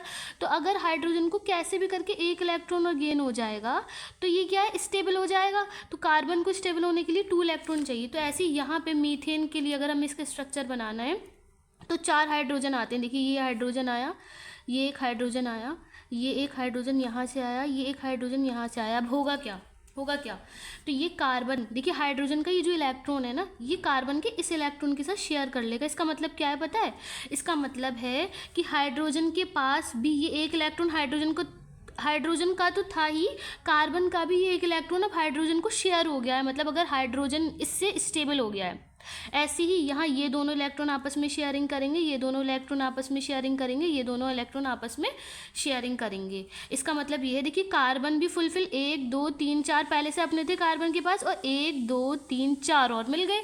तो और हाइड्रोजन भी देखिए 1 2 1 2 1 2 1 2, तो हाइड्रोजन भी स्टेबल हो गया यहाँ पे, कार्बन भी स्टेबल। तो आप सिंपल सी भाषा में ये जानिए कि कार्बन को स्टेबल होने के लिए 4 इलेक्ट्रॉन की ज़रूरत है, मतलब 4 बॉन्ड लगे हुए होने चाहिए कार्बन के साथ, तभी वो स्टेबल होगा। देखिए एक बॉन्ड का मतलब है कि एक इलेक्ट्रॉन की शेयरिंग हुई है। कार्बन ने अपना 1 इलेक्ट्रॉन शेयर करा, हाइड्रोजन ने तो 1 इलेक्ट्रॉन की शेयरिंग हुई है ना। अब यहाँ पे क्या है, यहाँ पे भी 1 इलेक्ट्रॉन की शेयरिंग हुई है। अगर आपको ये देखिए, जो डबल बॉन्ड होता है उसको क्या कहते हैं, जैसे कार्बन है, मान लीजिए कार्बन के पास अपने, और ये 2 कार्बन ले लिए अभी हमने, है ना। अब देखिए कार्बन के पास अपने 1 2 3 4 अभी हमने ऐसे बना लिए, कोई प्रॉब्लम नहीं हो, तो आप किसी भी पोजीशन में बना सकते हैं। अब क्या हो, अब कार्बन के लिए देखिए कुछ फार्मूला हमारे पास ऐसे होता है, अगर CH4, ठीक है। अब कार्बन तो हमारे पास C2H4, अगर इस तरीके का कोई फार्मूला होता है तो कार्बन 2 है, लेकिन कार्बन 2 को बैलेंस करने के लिए हाइड्रोजन 4 ही है। तो अब इस केस में हमें क्या करना है, कार्बन को बैलेंस करना है भाई, 4 इलेक्ट्रॉन कार्बन को हर हाल में हमें 4 इलेक्ट्रॉन्स देने हैं, तभी वो स्टेबल होगा, तभी उसका फॉर्मूला बनेगा। तो इस केस में क्या करेंगे, इस केस में होगा क्या, कार्बन अपने आप में 1 इलेक्ट्रॉन शेयर कर लेगा। देखिए ये इसने यहाँ करा, ऐसे ही 2 ये कर लेंगे। तो जब 2 बॉन्ड आते हैं तो इसे हम डबल बॉन्ड कहते हैं। यहाँ पे क्या हुआ, 2 इलेक्ट्रॉन की शेयरिंग हुई है नहीं। अब देखिए कार्बन के पास 4 तो पहले से थे, 1 2 3 4 और 5 6, यानी कि इस कार्बन को भी 6 मिल गए और इस कार्बन को भी 6 मिल गए, 1 2 3 4 5 6। अब करना क्या है आपको, सिर्फ इस कार्बन को 1 2 3 4 5 6 तो 2 और देने, तो यानी कि एक हाइड्रोजन आएगा यहाँ से लेके, तो ये हो जाएगा, और एक हाइड्रोजन यहाँ से आएगा तो ये। तो अब आप ये देखिए ना बॉन्ड कितने बन गए, 1 2 3 4, तो 4 से बैलेंस हुआ नहीं हुआ। ऐसे यहाँ देखना है आपको, एक यहाँ लगा दीजिए, एक और हाइड्रोजन को जोड़ दीजिए। भाई जहाँ कार्बन को ज़रूरत है ना वहाँ हाइड्रोजन उसकी ज़रूरत को फुलफ़िल करने आएगा, मतलब स्टेबिलिटी जो है ना हाइड्रोजन देने आता है उसको। तो बस आपको ये बात का ख्याल रखना है कि कार्बन को हमेशा 4 बॉन्ड दिए जाते हैं, चाहे वो डबल हो चाहे वो ट्रिपल हो, ठीक है, लेकिन वो कार्बन से बैलेंस होगा। अब सपोज एक कंडीशन ये होती है, अगर फिर क्या करते हैं आप लोग, C2H2, तो जैसे कार्बन है हमारे पास यहाँ पे, तो यहाँ पे कार्बन 2 ही हैं और हाइड्रोजन सिर्फ 2 प्रोवाइड करे गए हैं, तो उस केस में आपको क्या करना है, कार्बन में 3 ट्रिपल बॉन्ड लगाना है। ये सिर्फ ट्रिपल बॉन्ड ही लग सकते हैं, उससे ज़्यादा कोई बॉन्ड नहीं होते, double bond, single bond, double bond और ट्रिपल बॉन्ड। अब देखिए कार्बन के पास 1 2 3 4, 1 2 3 4 पहले से थे, 5 6 7 मिल गए, यानी कि इसे सिर्फ एक हाइड्रोजन की ज़रूरत है। यहाँ से तुम हो गया ना 1 2 3 4, यहाँ से आपने एक हाइड्रोजन लगा दिया। ऐसे ही इस कार्बन को देखिए 1 2 3 और एक हाइड्रोजन आप यहाँ से लगा दिए। तो इस तरीके से हमने आपको ये सिखाया है कि स्ट्रक्चर कैसे बनाए जाते हैं, ठीक है। तो ये होता है हमारा पूरा स्ट्रक्चर बनाने का तरीका, ये बहुत ज़्यादा ज़रूरी है, आप इसको अच्छे से सीखें। अगर इसमें कोई प्रॉब्लम है तो आप मुझे कमेंट सेक्शन में बता सकते हैं, तो मैं आपको अलग से इसका सल्यूशन प्रोवाइड कर सकती हूँ, ठीक है। चलिए अब बढ़ते हैं अपने अल्कीन की तरफ कि अल्कीन की सीरीज़ को हम कैसे लिखेंगे भाई। तो अल्कीन क्या होते हैं, अल्कीन हमारे पास ऐसे हाइड्रोकार्बन्स होते हैं जो अनसैचुरेटेड हैं, ये हमेशा ख्याल रखना है, अल्कीन और अल्काइन अनसैचुरेटेड होते हैं। तो अनसैचुरेटेड होते हैं ये अल्कीन से ज़्यादा रिएक्टिव होते हैं, मतलब ये मोस्ट रिएक्टिव होते हैं, ठीक है। अब देखिए इसमें कार्बन के बीच में जो बॉन्ड होता है यहाँ पे एटलीस्ट एक डबल बॉन्ड आपको मिल जाएगा। डबल बॉन्ड को रिप्रेजेंट करने का ये तरीका होता है, इसे हम डबल बॉन्ड कहते हैं। क्या कहते हैं, डबल बॉन्ड। अब इसका जो जनरल फार्मूला होता है वो होता है हमारे पास CnH2n। होप सो अब आप इस जनरल फार्मूले को देख के डरेंगे नहीं और समझ जाएंगे। इसका मतलब है कि अगर आपके पास कार्बन जितने भी हैं, हाइड्रोजन जस्ट डबल करना है, ठीक है। देखिए 2 × n मतलब जितने कार्बन लेंगे हाइड्रोजन बिल्कुल डबल कर दीजिए। और इसका सफिक्स बताया था हमने, वर्ड रूट के आगे क्या बनाएंगे भाई, E-N-E, 3 लेटर लगाने ना, E-N-E। तो अब आप इसकी पूरी सीरीज़ खुद से बना सकते हैं। कैसे बनाएंगे भाई, देखिए अगर आपके पास, यहाँ देखिए, अगर आपके पास कार्बन 1 है, तो कार्बन 1 है तो हमने आपको ये बात बताई थी कि कार्बन 1, देखिए अगर कार्बन 1 है तो अल्कीन के अकॉर्डिंग हाइड्रोजन क्या होंगे भाई, हाइड्रोजन क्या है उसका जस्ट डबल, तो 1 का डबल यानी कि 2 × 1 = 2, तो H2। अब आप ये बताइए एक कार्बन को बैलेंस होने के लिए, 4 और हाइड्रोजन चाहिए होते हैं, और यहाँ पे तो 2 ही हैं, यानी कि इस केस में अल्कीन में और अल्काइन में कार्बन 1 एग्जिस्ट इसीलिए नहीं करता क्योंकि वो स्टेबल नहीं हो पाते हैं, ठीक है। तो आपको याद रखना है अल्कीन और अल्काइन में एथ वाला जो होता है यानी कि कार्बन 1 होता है वो एग्जिस्ट नहीं करता, तो इसकी शुरुआत कार्बन 2 से करी जाती है। किससे करी जाती है, कार्बन 2। अब देखिए अगर आपके पास कार्बन 2 है अल्कीन में तो हाइड्रोजन बिल्कुल डबल कर दिए तो CH4 हो जाएगा, ठीक है। अगर कार्बन 3 है तो हाइड्रोजन बिल्कुल डबल कर दीजिए तो C3H6 हो जाएगा। कार्बन 4 है तो हाइड्रोजन बिल्कुल डबल तो H8। तो बस आपको जनरल फार्मूला देखना है और आप इसकी पूरी सीरीज़ लिख सकते हैं। ये बहुत इंपॉर्टेंट टॉपिक है, अगर आप इसको अभी अच्छे से कर लेंगे तो आपको 11th 12th में भी प्रॉब्लम नहीं होने वाली है, ठीक है। तो देखिए कार्बन अगर आपके पास 5 है तो हाइड्रोजन बिल्कुल डबल हो जाएगा 10। अगर कार्बन 6 है तो हाइड्रोजन बिल्कुल डबल हो जाएगा 12। कार्बन 7 है तो हाइड्रोजन हो जाएगा 14। अगर कार्बन 8 है तो हाइड्रोजन हो जाएगा 16। अगर कार्बन 9 है तो हाइड्रोजन हो जाएगा 18। सिर्फ आपको क्या करना है, बिल्कुल डबल करना है हाइड्रोजन, ये बहुत ज़्यादा ईजी है, ठीक है। अब देखिए अब आप इसका नाम कैसे लिखेंगे भाई, IUPAC चल रहा था ना यहाँ पे, IUPAC नेम कैसे लिखेंगे। कार्बन 2 के लिए हम क्या यूज़ करते हैं, एथ। और क्योंकि ये हम अल्कीन की सीरीज़ चल रही है हमारी, यानी कि सब जनरल फार्मूला किस में है, ये जो सीरीज़ है जो होमोलोगस सीरीज़ होगी इसकी अल्कीन की, उसमें जनरल फार्मूला भाई खून तो इसमें अल्कीन का है ना, तो आपको क्या करना है, E-N-E लगा देना है सिंपल। तो इसमें सफिक्स क्या लगाना है, E-N-E, तो ये हो गया इथीन। अब कार्बन 3 के लिए प्रॉप लगता है, कार्बन 3 के लिए क्या लगता है, प्रॉप, तो ये हो जाएगा प्रोपीन। कार्बन 4 के लिए ब्यूट, तो ये हो जाएगा ब्यूटीन। कार्बन 5 के लिए लगता है पेंट, तो ये हो जाएगा पेंटीन। कार्बन 6 के लिए लगता है हेक्स, तो ये हो जाएगा हेक्सीन। कार्बन 7 के लिए लगता है हेप्ट, तो ये हो जाएगा हेप्टीन। कार्बन 8 के लिए लगता है ऑक्ट, तो ये हो जाएगा ऑक्टीन। ऐसे कार्बन 9 के लिए लगता है नन, तो ये हो जाएगा ननीन। ऐसे ही कार्बन 10 के लिए लगता है डेक, डेकीन, अनडेकीन, डोडेकीन, ट्राइडेकीन, टेट्राडेकीन, पेंटाडेकीन, ये बहुत चलता जाता है। तो जब जहाँ तक आप करना चाहें आप कर सकते हैं। तो बस हमने एक आपको तरीका बता दिया है कि आप कर सकते हैं। कार्बन 10 तक बेसिक है, कार्बन 11 12 वो अनडेक, डोडेक, ट्राइडेक, टेट्राडेक, पेंटाडेक, हेक्साडेक, तो ये चलता जाता है, आप वहाँ तक भी क्रिएट कर सकते हैं। तो आई होप आपको अल्कीन समझ में आया हो। अब अल्कीन का स्ट्रक्चर देखिए, अल्कीन का स्ट्रक्चर हम किस तरीके से बनाया जाता है। यहाँ पे ये कहा जा रहा है कि अल्कीन में कार्बन कार्बन के बीच में डबल बॉन्ड, तो सब में डबल बॉन्ड नहीं होता, एटलीस्ट 1 डबल बॉन्ड होता है, मतलब एक डबल बॉन्ड होगा कहीं पे भी। क्या होगा? एटलीस्ट 1 डबल बॉन्ड होता है यहाँ पे। जैसे अगर हम बात करें अपना एथीन की, तो एथीन का फॉर्मूला है C2H4। अब आपको करना क्या है, सिंपल स्ट्रक्चर है। करना क्या होता है भाई, कार्बन लिखो सबसे पहले, कार्बन कार्बन। अब यहाँ पे कार्बन कार्बन है, अभी एक सिंगल बॉन्ड लगा दीजिए भैया आप यहाँ पे, है ना, एक बॉन्ड लगा दीजिए। अब यहाँ पे ये कह रहा है हाइड्रोजन 4 है, तो हाइड्रोजन 4 हैं तो भाई हम दोनों में आधे आधे डिवाइड कर देते हैं। इस कार्बन के लिए भी 2 कर देते हैं, इस कार्बन के लिए भी 2 कर देते हैं। तो ये हो जाएगा हाइड्रोजन हाइड्रोजन हाइड्रोजन हाइड्रोजन। और हमने क्या बताया था आपको, हर कार्बन के लिए 4 बॉन्ड होने ज़रूरी है, 1 2 3 1 2 3। अब ये तो 3 3 है, तो ये बैलेंस नहीं है, तो इस केस में आपको क्या करना पड़ेगा, कार्बन और कार्बन के बीच में एक और बॉन्ड लगाना, जिसे हम डबल बॉन्ड कहेंगे। अब ये इथीन हुआ है। देखिए डबल बॉन्ड ट्रिपल बॉन्ड हमेशा कार्बन कार्बन के बीच में ही जाता है, ये बात का ख्याल रखना है। हाइड्रोजन पे कभी आप हाइड्रोजन के साथ डबल बॉन्ड या ट्रिपल बॉन्ड नहीं लगा सकते हैं, क्योंकि हाइड्रोजन 2 में ही स्टेबल हो जाता है। हाइड्रोजन के पास एक अपना था, एक इसको यहाँ से मिल गया, यानी कि ये स्टेबल है। अब इसको आपको छेड़खानी नहीं करनी है, सिर्फ एक ही बॉन्ड देना है, सिंगल बॉन्ड। हाइड्रोजन को जब डबल बॉन्ड और ट्रिपल बॉन्ड लगाया जाता है वो सिर्फ कार्बन के बीच में लगाया जाता है। अगर हम कोई और, जैसे हमने ईथीन लिया, अब सपोज हमने क्या ले लिया, प्रोपीन, तो C3H6 है ना। ऐसी ब्यूटीन, पेंटीन कुछ भी ले सकते हैं। अब यहाँ कार्बन 3 है तो पहले कार्बन 3 जोड़ दीजिए। तो सिंपल तरीका ये है, आप कार्बन 3 जोड़ें। और हम क्या कर रहे हैं भाई, एल्कीन, भाई कार्बन जितने उसका हाइड्रोजन बिल्कुल डबल, तो ये एल्कीन है, तो एल्कीन में आपको क्या करना है, सिंपल कहीं पे भी एक डबल बॉन्ड लगा दो। भाई हाइड्रोजन 6 से भी मत देखो, अभी आप कहीं पे भी कार्बन कार्बन के बीच में कोई भी डबल बॉन्ड, तो ये डबल बॉन्ड हो गया नहीं, कहीं पे भी एक कार्बन के बीच में डबल बॉन्ड लगा दीजिए। अब आप इसको बैलेंस कर दीजिए। देखिए इस कार्बन के पास 1 2 बॉन्ड तो है, मतलब 1 और 2, तो ये 4 हो गए, नहीं हो गए, तो ये हो जाएगा 1 2 3 4, तो यहाँ हाइड्रोजन जुड़ेगा। इस कार्बन को देखिए 1 2 3 तो है इसके पास, एक और लगा दीजिए बॉन्ड। इस कार्बन को देखिए, इसको एक ही मिला है यहाँ पे, तो 1 2 3, तो ये हो गया हमारे पास इसका स्ट्रक्चर। अब आप काउंट कर लिए भाई, कार्बन 3 है यहाँ पे, बिल्कुल कार्बन 3, हाइड्रोजन 6 ही है, 1 2 3 4 5 6। तो इस तरीके से हमने ये सीखा कि एल्कीन का स्ट्रक्चर क्या बनाया जाता है। सपोज कोई और ले लीजिए, सपोज हमने ले लिया पेंटीन, फिर हेक्सीन, ठीक है, पेंटीन लिया C5, अब 5 है तो H10 हो जाएगा, सिंपल सी बात है। अब क्या करना है आपको, करना ये है कि जितने कार्बन है पहले कार्बन जोड़ो जल्दी से, 1 2 3 4 5, तो हमने ये कार्बन जोड़ दिए।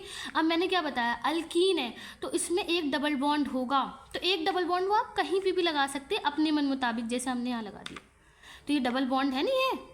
अब आपको क्या करना है, सिर्फ कार्बन को बैलेंस करना है। इस कार्बन पे देखिए एक बॉन्ड है ये, तो इसे कितने की ज़रूरत है, 3, तो 1 2 3 लगा दीजिए, तो ये 3 हाइड्रोजन यहाँ पे आ गए, ठीक है। इस कार्बन को देखिए 1 2 3 तो है, तो इसे एक हाइड्रोजन की ही ज़रूरत है बस। इस कार्बन को देखिए, इसमें भी 1 2 3 तो है, तो इसे भी एक हाइड्रोजन की ज़रूरत है बस। इस कार्बन को देखिए 1 2 3 4, तो इसे 2 हाइड्रोजन की ज़रूरत थी। इस कार्बन को देखिए, इसके पास 1 ही है, तो 1 2 3, मतलब हर कार्बन को हमें 4 देने हैं, 4 बॉन्ड लगाने हर कार्बन पे। ये बात होगी क्लियर। अब इसे चेक करिए, कार्बन कितने 5, 1 2 3 4 5, हाइड्रोजन कितने 10, 1 2 3 4 5 6 7 8 9 10।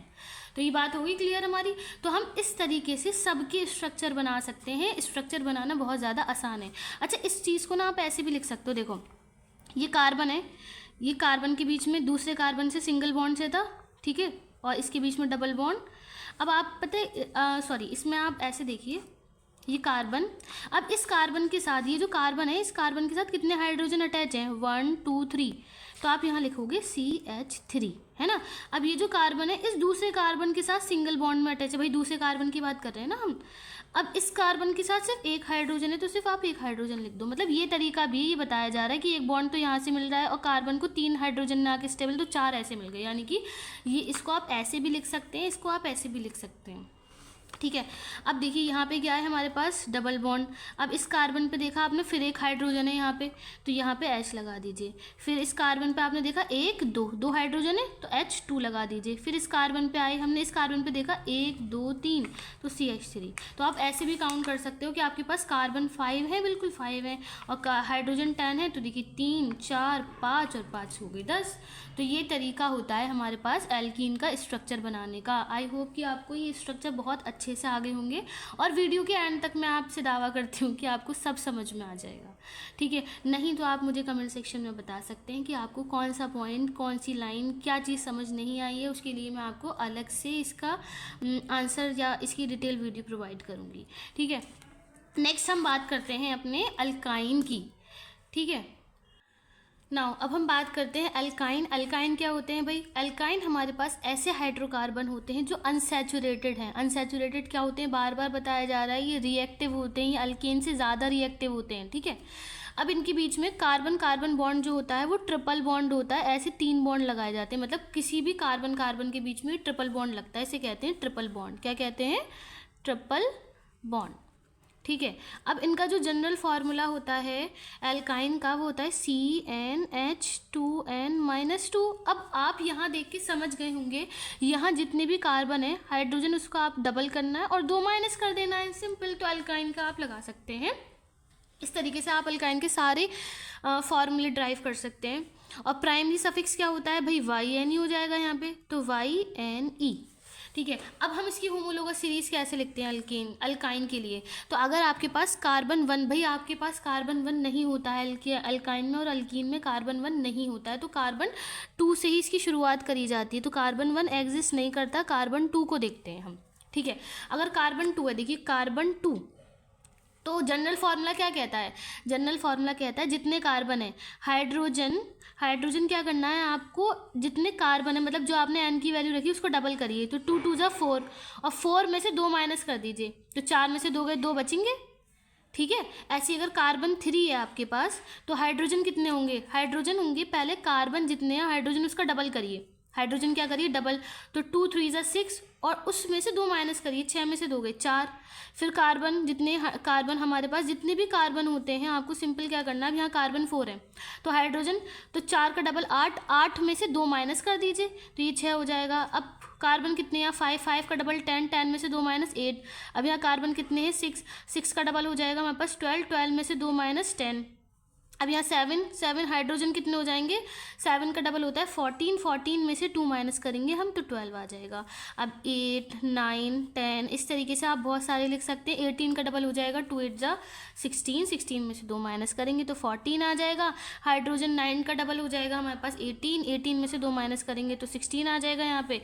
और 10 का डबल 20, 20 में से 2 माइनस तो 18। तो इस तरीके से हम अल्काइन के हमने पूरे मॉलिक्यूलर फॉर्मूला लिख दिया। अब इसके IUPAC नेम क्या होंगे भाई? देखिए 2 कार्बन के लिए हमने क्या बताया आपको? एथ यूज़ करते हैं, बस आपको वर्ड रूट याद करने हैं। एथ है ना, ऐसी 3 कार्बन के लिए प्रॉप, फिर चौथे कार्बन के लिए एथ प्रॉप ब्यूट आता है, ब्यूट है ना, फिर आता है पेंट, फिर आता है हेक्स, फिर आता है हेप्ट, फिर आता है आपके पास ऑक्ट, फिर आता है नन और फिर आता है डेक। तो ये तो वर्ड रूट है। सिंपल क्या करना है, क्योंकि हम ये ड्राइव कर रहे हैं अल्काइन के फॉर्मूले से, मतलब इनमें जनरल फार्मूला क्या है? अल्काइन, तो भाई सफिक्स भी तो उसी का लगेगा ना। तो सफिक्स क्या होता है यहाँ पे? YNE, तो सब में YNE लगा दिए। Ethyne, propyne, butyne, pentyne, hexyne, heptyne, octyne, nonyne, decyne. तो इस तरीके से आप अपना पूरा अल्काइन की सीरीज़ लिख सकते हैं। हमने इसके मॉलिक्यूलर फार्मूला IUPAC सब सीख लिए। ये अगर कार्बन 1 होगी तो क्या होगा? 2 3 4 5 6 7 8 9 10। आगे के लिए भी आप करेंगे तो ये सीरीज़ ऐसे ही कंटिन्यू रहती है, इसमें आपको कोई प्रॉब्लम नहीं होनी चाहिए। अब हम बात करते हैं इसके स्ट्रक्चर की, तो स्ट्रक्चर भी आप थोड़ा बहुत देख लीजिए। भाई इथाइन है, अब इथाइन क्या होता है हमारे पास? C2, तो 2, अब हाइड्रोजन कितने होंगे भाई? 2 कार्बन है तो 2 का डबल हमारा 2 2 जा 4 और उसमें से भी 2 माइनस कर दिए तो 2 C2H2। अब इसका अगर स्ट्रक्चर की बात करें भाई, 2 कार्बन है, अब 2 कार्बन है, अब 2 कार्बन है भाई, यहाँ पे क्या कहा गया है, ट्रिपल बॉन्ड होना चाहिए, एटलीस्ट 1 ट्रिपल बॉन्ड। तो कार्बन कार्बन के भाई 2 कार्बन है, यहीं आ जाएगा ट्रिपल बॉन्ड। अब भाई इस कार्बन को 1 2 3 तो मिल गया, एक और यहाँ पे लगा दीजिए बॉन्ड, तो ये दोनों हो गए स्टेबल। और देखिए हाइड्रोजन भी 2 हो गए, कार्बन भी 2 हो गए। अब हम बात करते हैं, अगर चलिए बात करते हैं पेंटाइन की, तो C5 और H। अब 5 का डबल 10, 10 में से 2 माइनस 8। तो इससे हम कैसे बनाएं, तो आपको क्या करना है, सबसे पहले 5 कार्बन जोड़ दीजिए, 5 कार्बन सिंगल बॉन्ड से जोड़िए। अब आपका जहाँ मन करे वहाँ एक पे आप ट्रिपल बॉन्ड लगा दिए। सपोज मेरे यहाँ पे मन था तो मैंने ये ट्रिपल बॉन्ड कर दिया, ठीक है। आपको क्या करना है, एक कार्बन, किसी भी एक कार्बन में आपको क्या करना है, ट्रिपल बॉन्ड करना है अपने हिसाब से। तो हमने यहाँ पे कर दिया, आपको इसमें कोई प्रॉब्लम नहीं होनी चाहिए, ठीक है। अब क्या करना है, सिर्फ आप ही देखिए हर कार्बन के पास कितने बॉन्ड है, 4 बॉन्ड होने चाहिए, ठीक है। यहाँ देखिए इसके पास एक है, तो 1 2 3, तो 3 हाइड्रोजन यहाँ लग गए। अब इस कार्बन को देखिए, एक यहाँ से मिल गया, 1 2 3 4, भाई ये तो अपने आप में बैलेंस है ना, स्टेबल है, तो इसे छूने की ज़रूरत नहीं है आपको। इधर देखिए 1 2 3 4, ये भी अपने आप में बैलेंस है। इस वाले कार्बन की अगर बात करें तो इसके पास सिर्फ 2 ही बॉन्ड है, तो 1 2, तो यहाँ से 2 हाइड्रोजन आए। और इस बेचारे के पास तो भाई एक ही था, तो यहाँ 3 लगा दीजिए। तो अब आप ये देखिए, क्या अब सब चीज़ बैलेंस है, क्या अब हमने जो लिखा है वो सब सही लिखा है, तो येस। देखिए 1 2 3 4 5, 5 कार्बन, हाइड्रोजन कितने, 1 2 3 4 5 6 7 8। तो हमारा ये जो फार्मूला था ये किसका था, पेंटाइन का। तो ये हमने इस तरीके से इसका स्ट्रक्चर बनाया। आप इसको ऐसे भी लिख सकते हो, इस C के साथ कितने हाइड्रोजन है, 1 2 3 हाइड्रोजन। फिर ये डबल बॉन्ड, देखिए ये आपको जो है ना, ये डबल बॉन्ड लगा रहे हैं हम ये बताने के लिए कि कार्बन अब कार्बन से दूसरे कार्बन से अटैच है। अब इस कार्बन, ये कार्बन से ट्रिपल बॉन्ड से अटैच है, तो ये ट्रिपल बॉन्ड दिखाइए, ये कार्बन लिखिए। अब ये जो कार्बन है इसके साथ 2 हाइड्रोजन भी तो हैं, तो आपको ये दिखाने पड़ेंगे। फिर ये कार्बन कार्बन के साथ अटैच है, इस कार्बन के साथ 3 हाइड्रोजन है, ये दिखा दीजिए। तो ये इस तरीके से हमारे पास ये किसका स्ट्रक्चर हो गया, पेंटाइन का। पेंटाइन IUPAC नेम है, ये इसका स्ट्रक्चर है। तो हमें दोनों चीज़ आनी चाहिए, स्ट्रक्चर बनाना भी आनी चाहिए और उसका मॉलिक्यूलर IUPAC भी नेम आना चाहिए, और मॉलिक्यूलर फार्मूला क्या होना चाहिए, हमें सब पता होना चाहिए, ठीक है। अब हम बात करते हैं अल्केन, अल्कीन, अल्काइन, ये तो हमने 3 लिख लिया। अब एक मोस्ट इंपॉर्टेंट होमोलोगस सीरीज़ और है, जिसको अगर आप पता कर लेंगे तो आपके लिए बहुत ज़्यादा आसानी हो जाने वाली है IUPAC में। वो होता है हमारे पास अल्काइल। क्या होता है, अल्काइल। हालांकि ये मतलब ये इतना ज़्यादा मतलब नहीं बताया गया है खुल के, लेकिन इसलिए बताना ज़रूरी है कि IUPAC जो है ना वो इस पर डिपेंड, IUPAC में अल्काइल पार्ट होता है, तो वो आपको पता होना चाहिए। देखिए अल्काइल पार्ट जो होता है ना, इसको R से रिप्रेजेंट, जहाँ पे भी कहीं आप R लिखा हुआ देखेंगे ना, ये अल्काइल होता है, ये अल्काइल होता है। इसमें आपको क्या करना है, अल्काइल की बस आपको क्या करना है, जो एल्केन है ना, देखिए एल्केन है, एल्केन में क्या है हमारे पास, इसका जनरल फार्मूला होता है CnH2n+2। तो जो भी अल्केन है, अगर हम अल्काइल बनाना है तो अल्केन का, जैसे मान लीजिए हमारे पास ये है मीथेन है फॉर एग्जाम्पल, है ना, मीथेन। तो मीथेन का क्या होता है फॉर्मूला, CH4। आपको करना क्या है, आपको अल्काइल के लिए सिर्फ और सिर्फ अल्केन का 1 हाइड्रोजन कम करना है। मतलब अगर हमारे पास मीथेन है तो वो हो जाएगा CH4, क्या हो जाएगा, CH4 रहेगा, तो 1 हाइड्रोजन कम कर देंगे तो CH3। तो ये हमारे पास इसका जो नाम बन जाएगा, मतलब यहाँ सफिक्स लगता है YL। तो ये मैथ तो पहले से था ही, अब क्योंकि आपने एल्केन का 1 हाइड्रोजन कम कर दिया तो ये हो जाएगा मिथाइल। यहाँ पे 1 कार्बन के लिए 1 कार्बन है अगर, तो ये हो जाएगा मिथाइल, है ना। अगर आपने मीथेन में से, मतलब एल्केन में से आपको 1 हाइड्रोजन कम करना, अगर मैथ है तो उसका 1 हाइड्रोजन कम कर दीजिए, अगर एथ है तो उसका 1 हाइड्रोजन कम कर दिया। अब एथ के लिए क्या होता है, C2, अगर ये इथेन होता तो C2H6 लिखा जाता भाई, है ना। लेकिन क्या कह रहा है, अल्काइल 1 हाइड्रोजन कम कर दिए तो C2H5, तो ये हो जाएगा हमारे पास इथाइल, ठीक है। सिर्फ आपको क्या करना है, तो इसका जनरल फार्मूला हो जाएगा CnH2n, अल्केन के केस में +2 होता है, यहाँ +1 कर दीजिए। तो ये इसका जनरल फार्मूला होता है अल्काइल का। अल्काइल बहुत इंपॉर्टेंट टॉपिक है, इसको आप कर लीजिए भाई, ये बहुत ज़्यादा इंपॉर्टेंट है अपने आप में, ठीक है। तो मिथाइल, इथाइल, प्रॉप के लिए C3। अब क्या कहता है अल्काइल, अल्काइल कहता है जो अल्केन था, अल्केन क्या था यहाँ पे, अल्केन क्या कर रहा था, अल्केन क्या कर रहा था, डबल कर रहा था, हाइड्रोजन जितने उसका डबल करिए तो 2 सॉरी यहाँ पे है 3 का डबल हो जाएगा 6, इसमें 2 प्लस कर रहा था। लेकिन अल्काइल ये कहता है कि सिर्फ 1 प्लस कर दो, अल्केन में से 1 माइनस कर दो, या सिंपल ये कह सकते हैं कि डबल करके 1 प्लस कर दो।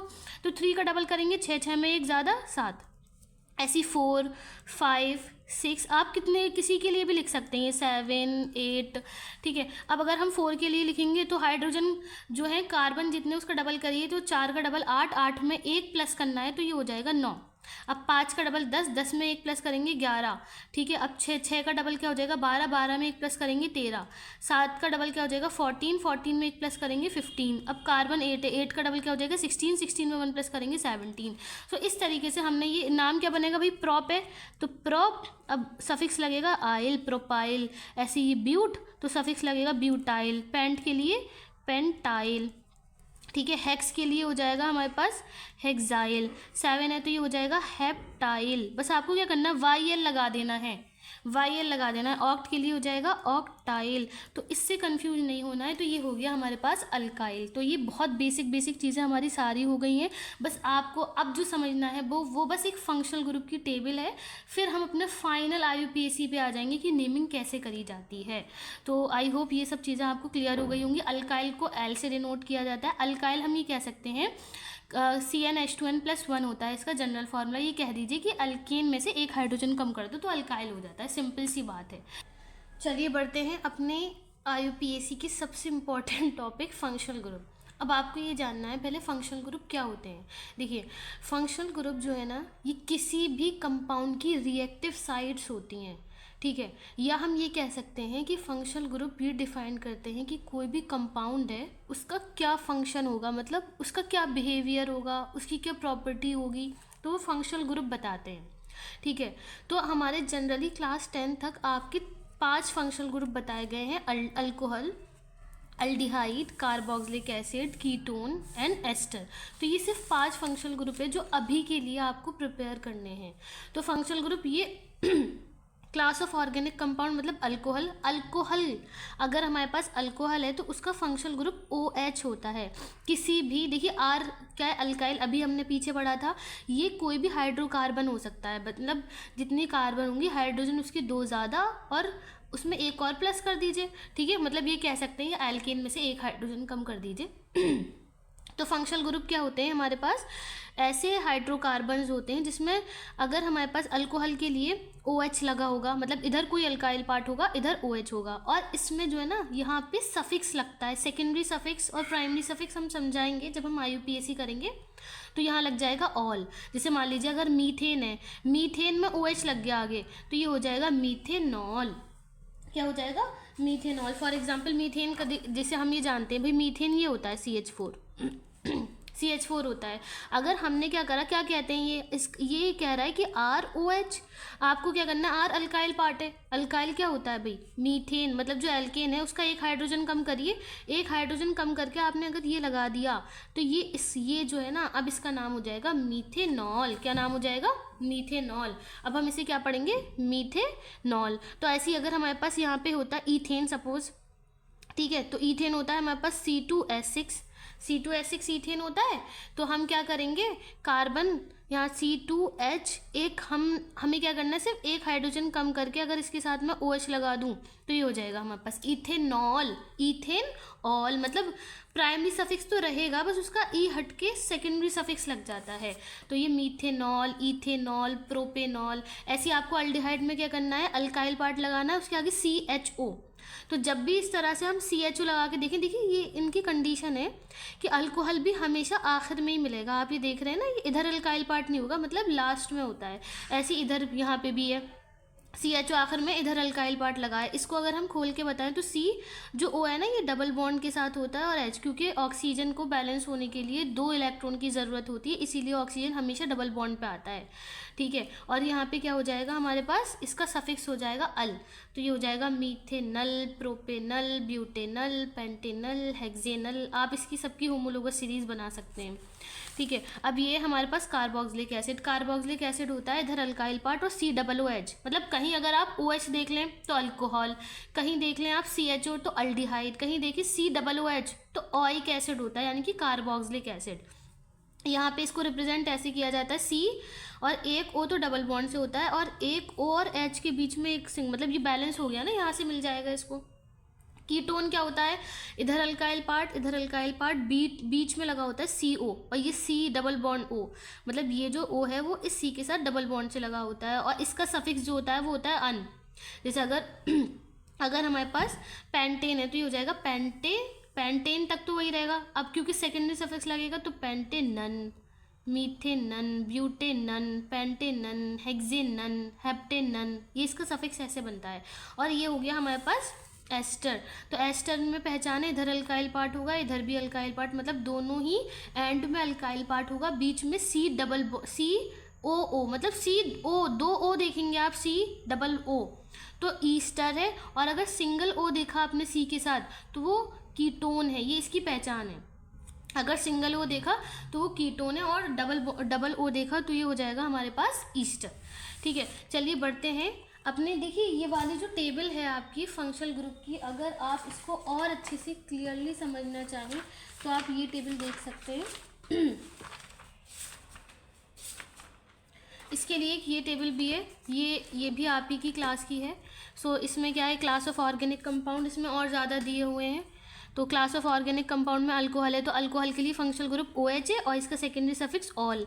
ऐसी अल्डिहाइड के लिए CHO है, इसका सेकेंडरी सफिक्स जो है अल हो जाता है।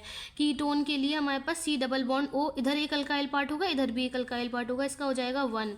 कार्बोक्सिलिक एसिड के लिए C डबल बॉन्ड COOH, तो ओइक एसिड है ना। ऐसे ही बहुत सारे होते हैं, अमाइड, एस्टर, नाइट्राइल, अमाइन। तो ये अभी मतलब आप बेसिक के लिए भी 5 कर लीजिए, क्योंकि इससे ज़्यादा सवाल नहीं बनते हैं। ये जो स्टार्टिंग के मतलब ये जिस पे हमने टिक लगाया ना, ये 5 इंपॉर्टेंट है। तो आपको बस अभी इतना कर लेना है, ठीक है। अब हम बात करते हैं अपने IUPAC नेम के लिए, IUPAC नॉमेनक्लेचर के लिए जो रूल्स फॉलो होते हैं वो क्या होते हैं।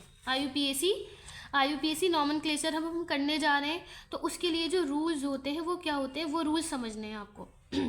देखिए सबसे पहला रूल क्या होता है, किसी भी IUPAC नेम को लिखने के लिए आपको क्या करना है। देखिए आपको होगा क्या, आपको इस तरीके से IUPAC नेम प्रोवाइड कराए जाएंगे।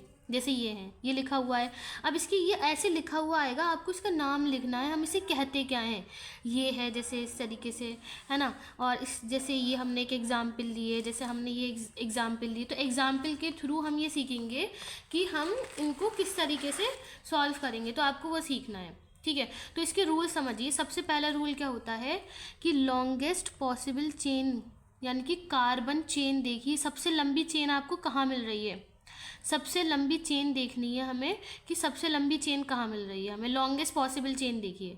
तो सबसे पहले लॉन्गेस्ट पॉसिबल चेन देखेंगे, फिर उसके बाद अगर हमें चेन मिल जाएगी सबसे लंबी, फिर उसमें हमें काउंटिंग लिखनी है 1 2 3 4, राइट नंबरिंग।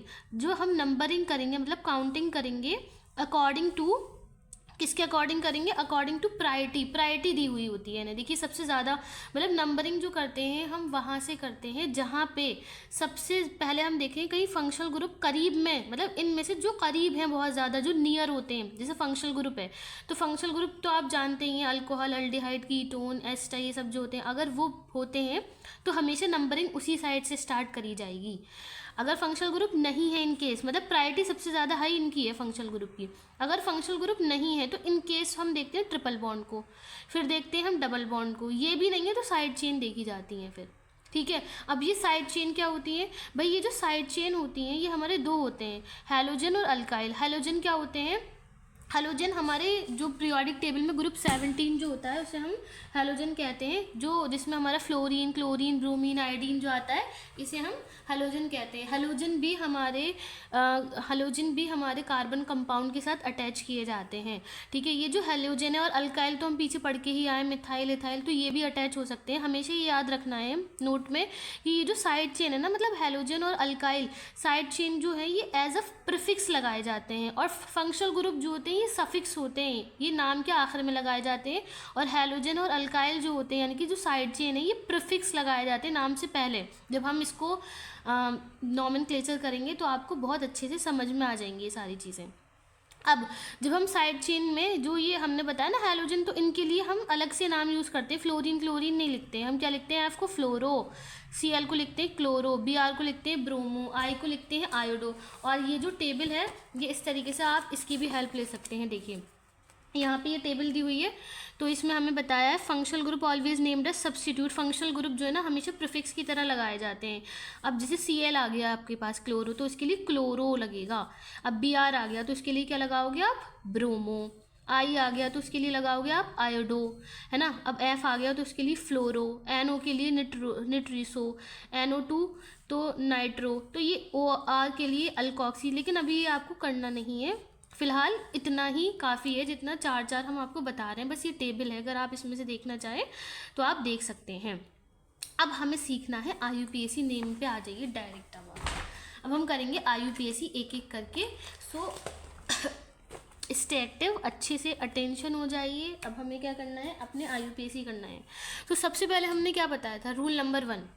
रूल नंबर 1 ये कहता है जब भी हमें कोई भी IUPAC के लिए नेम करना, IUPAC नेमिंग करनी है, तो सबसे पहले देखो कि कार्बन सबसे ज़्यादा कहाँ है। भाई ये तो सीधी ही चेन है, ये तो चेन ही सीधी है, तो इसमें तो कोई मतलब कोई प्रॉब्लम नहीं आनी चाहिए। आप ये देख रहे हैं कार्बन 1 2 3, यहाँ से 3 कार्बन है ना, तो 3 ही कार्बन मौजूद है इसमें, और तो कोई चेन नहीं है या ब्रांचेस तो है नहीं इसमें, मतलब और आगे इधर कार्बन निकले हो इधर कार्बन निकले हो, ऐसा कुछ नहीं है। तो ये सीधी सीधी चेन है, इसका मतलब यहाँ 3 कार्बन है, और 3 कार्बन के लिए हम प्रोप का यूज़ करते हैं। सो ये हो जाएगा प्रोपेन, ठीक है। लेकिन हमने आपको एक बात बताई थी कि आपने ये तो पहचान लिया कि हमारे पास लॉन्गेस्ट पॉसिबल चेन कितनी है, 3 कार्बन है। लेकिन हमने ये बताया था कि सबसे पहले कार्बन चेन को आइडेंटिफाई करने के बाद हम ये देखते हैं उसकी नंबरिंग करना है हमें, मतलब कार्बन पे 1 2 3 डालिए भाई, नाम आप कहाँ से कर रहे हैं। तो उसमें ये बताया गया था कि वहाँ पे प्रायोरिटी देखी जाती है। अगर कहीं पे फंक्शनल ग्रुप बैठा है तो ये OH देखिए ना, ये अल्कोहल फंक्शनल ग्रुप है, तो कार्बन हम यहाँ से काउंट नहीं करेंगे, फिर हम यहाँ से काउंट करेंगे। कार्बन की जो काउंटिंग होगी ना, क्योंकि ये फंक्शनल ग्रुप है, इसकी मौजूदगी में होगी, मतलब जहाँ पे फंक्शनल ग्रुप पास होता है हम वहाँ से कार्बन की स्टार्टिंग करते हैं। तो कार्बन ये OH यहाँ पे फंक्शनल ग्रुप पास है, तो हम कार्बन को यहाँ से देखेंगे, यहाँ आ गया 1, ये आ गया 2 और ये आ गया आपका 3। तो काउंटिंग हमेशा वहाँ से करी जाएगी जहाँ पे हमारा फंक्शनल ग्रुप करीब होगा। ये बात समझ आ गई। अब हमें इसकी नेमिंग करनी है। अब आपको देखिए सिंपल, 3 कार्बन के लिए क्या यूज़ करते हैं हम, प्रोप, और क्योंकि सब जगह यहाँ पे भी सिंगल बॉन्ड यहाँ पे भी सिंगल बॉन्ड, तो प्रोपेन होता है नहीं, तो पहले आप इसका नाम लिखिए प्रोपेन। तो प्रोपेन में क्या ई और लगाते हैं। अब क्योंकि ई में इसलिए नहीं लगा रही हूँ क्योंकि हमारा यहाँ पे फंक्शनल ग्रुप मौजूद है। देखिए प्रोप तो वर्ड रूट हो गया, ANE प्राइमरी सफिक्स। अब लेकिन हमें फंक्शनल ग्रुप का भी तो सफिक्स लगाना है, तो अल्कोहल के लिए क्या सफिक्स यूज होता है, सेकेंडरी सफिक्स OL, ऑल। तो अब मुझे वो ई हटा के बस इसके साथ O और L जोड़ना है, तो ये हो गया हमारे पास प्रोपेनॉल। आई होप आपको ये समझ आया होगा। इसको आप इस तरीके से भी लिख सकते हैं, इसको आप ऐसे भी लिख सकते हैं जैसे आपने लिख दिया पहले प्रोपेन, ठीक है। अब आप ये भी बता सकते हैं कि ये जो अल्कोहल, ये वाला जो अल्कोहल फंक्शनल ग्रुप है, आपको ये कहाँ पे मिला, मतलब कार्बन चेन में आपको ये कहाँ मिला, तो ये फर्स्ट पोजीशन पे ही मिल गया। तो आप ऐसे भी लिख सकते हैं प्रोपेन डैश लगा के 1 और डैश लगा के ऑल। तो इसका मतलब भी वही है, 1 अगर होता है ना तो दिखाया नहीं जाता है, तो ये और ये एक ही है। आप ऐसे भी लिख सकते हैं, इसको ऐसे भी लिख सकते हैं, प्रोपेनॉल और प्रोपेन 1 ऑल। क्लियर। अब आते हैं अपने सेकेंड एग्जाम्पल पे। अगर हम अपने सेकेंड एग्जाम्पल की बात करें तो यहाँ पे भी हमें सीधी सी चेन दी हुई है, तो हमें इसमें भी कोई प्रॉब्लम नहीं आनी चाहिए।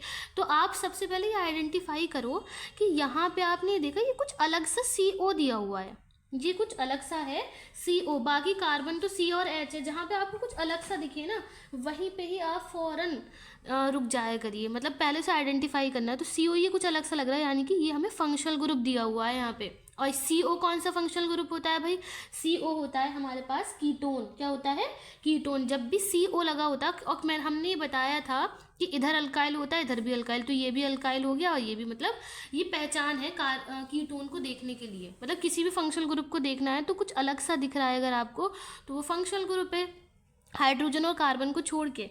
तो हमने सबसे पहले आपको बात कही थी कि आप है ना लॉन्गेस्ट पॉसिबल चेन देखो, सबसे लंबी चेन कहाँ बन रही है। अब लंबी चेन कार्बन को गिनना है, 1 2 3 4 5, इधर से भी 5 है और इधर से भी 5 है। लेकिन हम स्टार्ट कहाँ से करेंगे, मतलब नंबरिंग कहाँ से करेंगे, जहाँ पे हमारा फंक्शनल ग्रुप करीब है। तो फंक्शनल ग्रुप ये है ना, तो कार्बन की पहचान यहाँ से स्टार्ट होगी, नंबरिंग जो है यहाँ से करेंगे। 1 कार्बन पे करिए, 2 3 4 5। तो ये हमने क्या करा, ये अपने कार्बन के ऊपर काउंटिंग कर दी। ठीक है, अब आपको क्या करना है, सिंपल जैसे हम करते आ रहे हैं, 5 कार्बन के लिए क्या यूज़ करते हैं हम, पेंट। ठीक है, तो ये क्या है, सिंगल बॉन्ड है। देखिए ये वाला जो ये डबल बॉन्ड है ना, ये इस फंक्शनल ग्रुप के साथ है, तो हमें पेंटेन ही लिखना है, क्योंकि अलग से कोई डबल कार्बन कार्बन के बीच में कोई डबल बॉन्ड नहीं है। जो हम कार्बन कार्बन के बीच में अगर डबल बॉन्ड होता तो हम ईन लिखते हैं यहाँ पे, लेकिन कार्बन कार्बन के बीच में डबल बॉन्ड यहाँ नहीं है, तो हम क्या लिखेंगे इसे, पेंटेन। पेंट तो इसका वर्ड रूट हो गया। अब क्योंकि एल्केन है तो पेंटेन प्राइमरी सफिक्स लगाइए, तो पहले लिखते हैं वर्ड रूट, फिर लगाते हैं प्राइमरी सफिक्स। अब क्या है ये, कीटोन। अब कीटोन, अब देखिए, तो कीटोन जो है ना हमारा, ये कीटोन सेकंड कार्बन पे है। ये कीटोन जो है ना, ये कीटोन जो लिया है आपने, ये सेकंड कार्बन पे लगा हुआ है, ये सेकंड कार्बन है।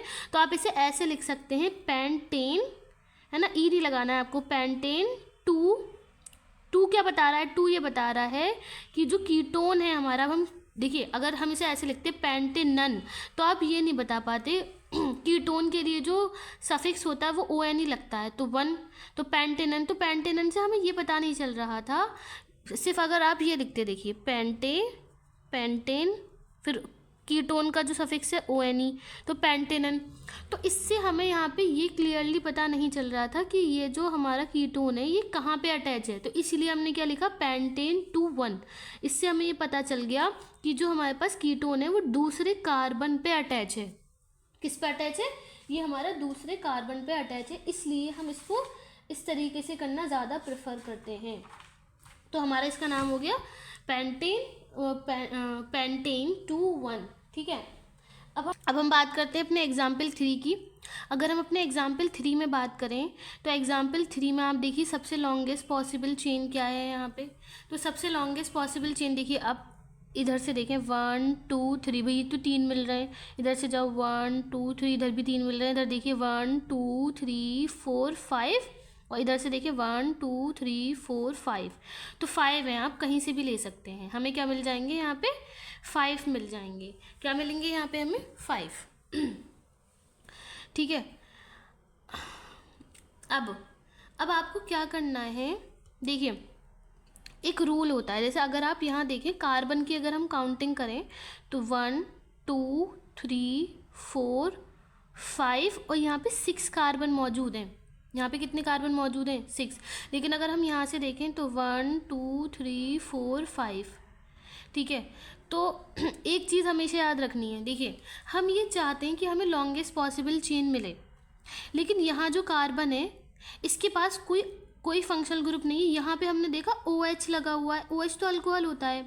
अगर हमारे पास ऐसी अगर हमें ऐसी पॉसिबल चेन मिलती है, लॉन्गेस्ट पॉसिबल चेन मिलती है जिसमें फंक्शनल ग्रुप है, तो हम उसको ले लेते हैं, चाहे वो थोड़ी छोटी क्यों ना हो जाए। मतलब पॉसिबल, देखिए ये ज़रूरी नहीं है कि हमें सबसे ही लंबी चेन लेनी है, हमें वो चेन लेनी है लॉन्गेस्ट पॉसिबल जिसमें फंक्शनल ग्रुप आ रहा होता है। ये इसका क्राइटेरिया है, ये चीज़ याद रखनी है आपको। कौन सी, ऐसी पॉसिबल चेन लीजिए जहाँ पे नियरेस्ट फंक्शनल ग्रुप मिले आपको। देखिए यहाँ से क्या था, कार्बन पहले भी अल्कोहल अटैच है, यहाँ कार्बन 1 2 3 4 5। अगर मैं यहाँ लेती तो कार्बन 2 यहाँ हो गए, 3 और यहाँ से फिर इधर जाते, यहाँ पे हमें इधर जाते अगर हम 2 के बाद 3 4 5 6। ठीक है, तो इस बीच में इस रास्ते में कोई भी हमारा फंक्शनल ग्रुप नहीं है। एक चीज़ हमें याद रखनी है कि जब भी हम पॉसिबल चेन ढूंढते हैं तो अगर हम एक रास्ते पे निकल गए, अगर हमने एक चेन ले ली तो हम वापस नहीं आ सकते हैं। ये एक ही रास्ता होगा, या तो आप ऐसे चले जाइए, या आप ऐसे चले जाइए, या आप ऐसे चले जाइए। ठीक है, तो आपको कभी भी या आप ऐसे चले जाइए, मतलब वापसी का यहाँ पे कोई सिस्टम नहीं है। ठीक है, तो आपको इस चीज़ का ख्याल रखना है। तो अगर हम तो इसलिए हमने क्या करना है, लॉन्गेस्ट पॉसिबल चेन वो लेनी है जहाँ पे फंक्शनल ग्रुप हो। ठीक है, तो इसीलिए हम काउंटिंग यहाँ से करेंगे 1 2 3 4 5। देखिए अगर ऐसे आते तो 6 मिलते। बार बार मैं आपको ये बात बता रही हूँ कि लॉन्गेस्ट पॉसिबल चेन वो होनी चाहिए जहाँ पे फंक्शनल ग्रुप हो। अगर उससे बड़ी चेन है लेकिन उसमें फंक्शनल ग्रुप नहीं है तो हम उसे नहीं लेते, उसे छोड़ देते हैं। क्लियर। अब देखिए यहाँ पे 1 2 3 4 5 और देखिए पहले वाले पे ही क्या है, ये अल्कोहल है नहीं है हमारा OH। तो 5 के लिए हम क्या यूज़ करते हैं, पेंटेन। अब यहाँ पे आप ये देखेंगे सबसे पहले काम देखिए सबसे पहला काम क्या है, हमें ये लिखना कि इसका वर्ड रूट क्या बनेगा, 1 2 3 4 5। तो 5 के लिए बनता है हमारा पेंटेन, 5 के लिए बनता है पेंटेन। अब ये जो पेंटेन है उसके साथ अल्कोहल लगा हुआ है तो अल्कोहल का सफिक्स होता है पेंटेनॉल। अब क्योंकि ये पहले कार्बन पे ही अटैच है तो आप यहीं लिख सकते हो पेंटेनॉल, अलग से ऐसे लिखने की ज़रूरत नहीं है, पेंटेन 1 ऑल, कोई प्रॉब्लम नहीं है, ये भी वही बता रहा है। लेकिन देखिए पेंटेनॉल ये तो आपने सिर्फ इसके लिए करा है, लेकिन जो बाकी की ये जो चीज़ें हैं जिस पर आपने नंबरिंग नहीं करी उसे कभी नहीं भूलना है, उसे भी हमें लिखना ज़रूरी है भाई, ठीक है। पूरा नाम तभी लिखा जाता है जब हमने उस कंपाउंड के हर एलिमेंट को देखा है, हर एलिमेंट के लिए नाम लिखा है। तो सिर्फ पेंटेनॉल लिखने से काम नहीं चलेगा। अगर हम बात करें कार्बन इधर से, तो कार्बन 2 पे C2H5 है। अब ये C2H5 है क्या भाई, इथाइल है। देखिए ज़रा, अल्काइल का सेकंड कार्बन है, 2 कार्बन है, और कार्बन का दो कार्बन है ना, डबल करें 4 4 में 1 प्लस, तो ये इथाइल है। ये हमें क्लियरली दिख रहा है कि दूसरे कार्बन पे इथाइल लगा हुआ है। अब अगर ज़रा आप आगे आ जाएं तो हमने देखा चौथे कार्बन पे मिथाइल है, देखिए CH3। और मीथेन क्या होता है भाई, मीथेन में से एक कम कर देते हैं ना, तो CH4 होता है, यानी कि ये मिथाइल है। और कार्बन पे 2 मिथाइल लगे हुए हैं, एक ऊपर एक नीचे, तो हमने इसके लिए भी तो नाम लिखना है, ठीक है। अब जब भी हमारे पास, एक बात का आपको ख्याल रखना है, जब भी हमारे पास किसी भी कार्बन एटम में मिथाइल और इथाइल दोनों आ जाते हैं तो पहले इथाइल का नाम लिखा जाता है, क्योंकि ई जो है ना अल्फ़ाबेटिकली पहले आता है, इसलिए, ठीक है। तो अब हम यहाँ लिखेंगे दूसरे कार्बन पे इथाइल अटैच है, क्या लिखेंगे, जो दूसरा कार्बन है उस पर इथाइल अटैच है, तो आप लिखिए यहाँ पे 2 इथाइल, क्या लिखेंगे, 2 इथाइल। और 2 और ई के बीच में डैश बनाना ज़रूरी है, 2 इथाइल, ये बात होगी इसके लिए। अब अगर आगे आइए, फिर इसके बाद हम लिखेंगे कि हमारे पास 4 कार्बन पे 2 मिथाइल हैं, तो आपको क्या लिखना है, देखिए आपको ये लिखना है 4 कार्बन पे, 4 पे ही, अब देखिए डैश लगाइए, क्योंकि जब हम वर्ड्स के साथ नंबरिंग लिखते हैं तो डैश लगाते हैं इसमें 4। अब 4 पे आपके पास 2 इथाइल हैं, 2 मिथाइल हैं सॉरी, तो आपको जो है ना मिथाइल लिखने की ज़रूरत नहीं है, 2 बार आप क्या लिखेंगे 4 डाई क्या कह रहा है, डाई का मतलब 2, 4 डाई मिथाइल पेंटेनॉल। तो ये हो गया आपका इसका पूरा नाम, 2 इथाइल 4 डाई मिथाइल पेंटेनॉल। तो इस तरीके से हम इसकी IUPAC करेंगे। अब ये वाला क्वेश्चन जो है ये आपके लिए होमवर्क है, आप इसको बताएंगे कमेंट सेक्शन में कि इसका आंसर क्या आ रहा है। इसको सॉल्व करके हमें कमेंट सेक्शन में बताइए। और अगर इस पूरी वीडियो में अगर आपको कहीं पे भी कुछ भी समझ नहीं आ रहा है तो आप कमेंट सेक्शन में बताइए, इसके लिए आपको सल्यूशन मैं प्रोवाइड करूँगी। और जब तक के लिए अच्छे से पढ़िए, 22 तारीख का सबका एग्ज़ाम है। So keep learning and keep watching and thank you so much.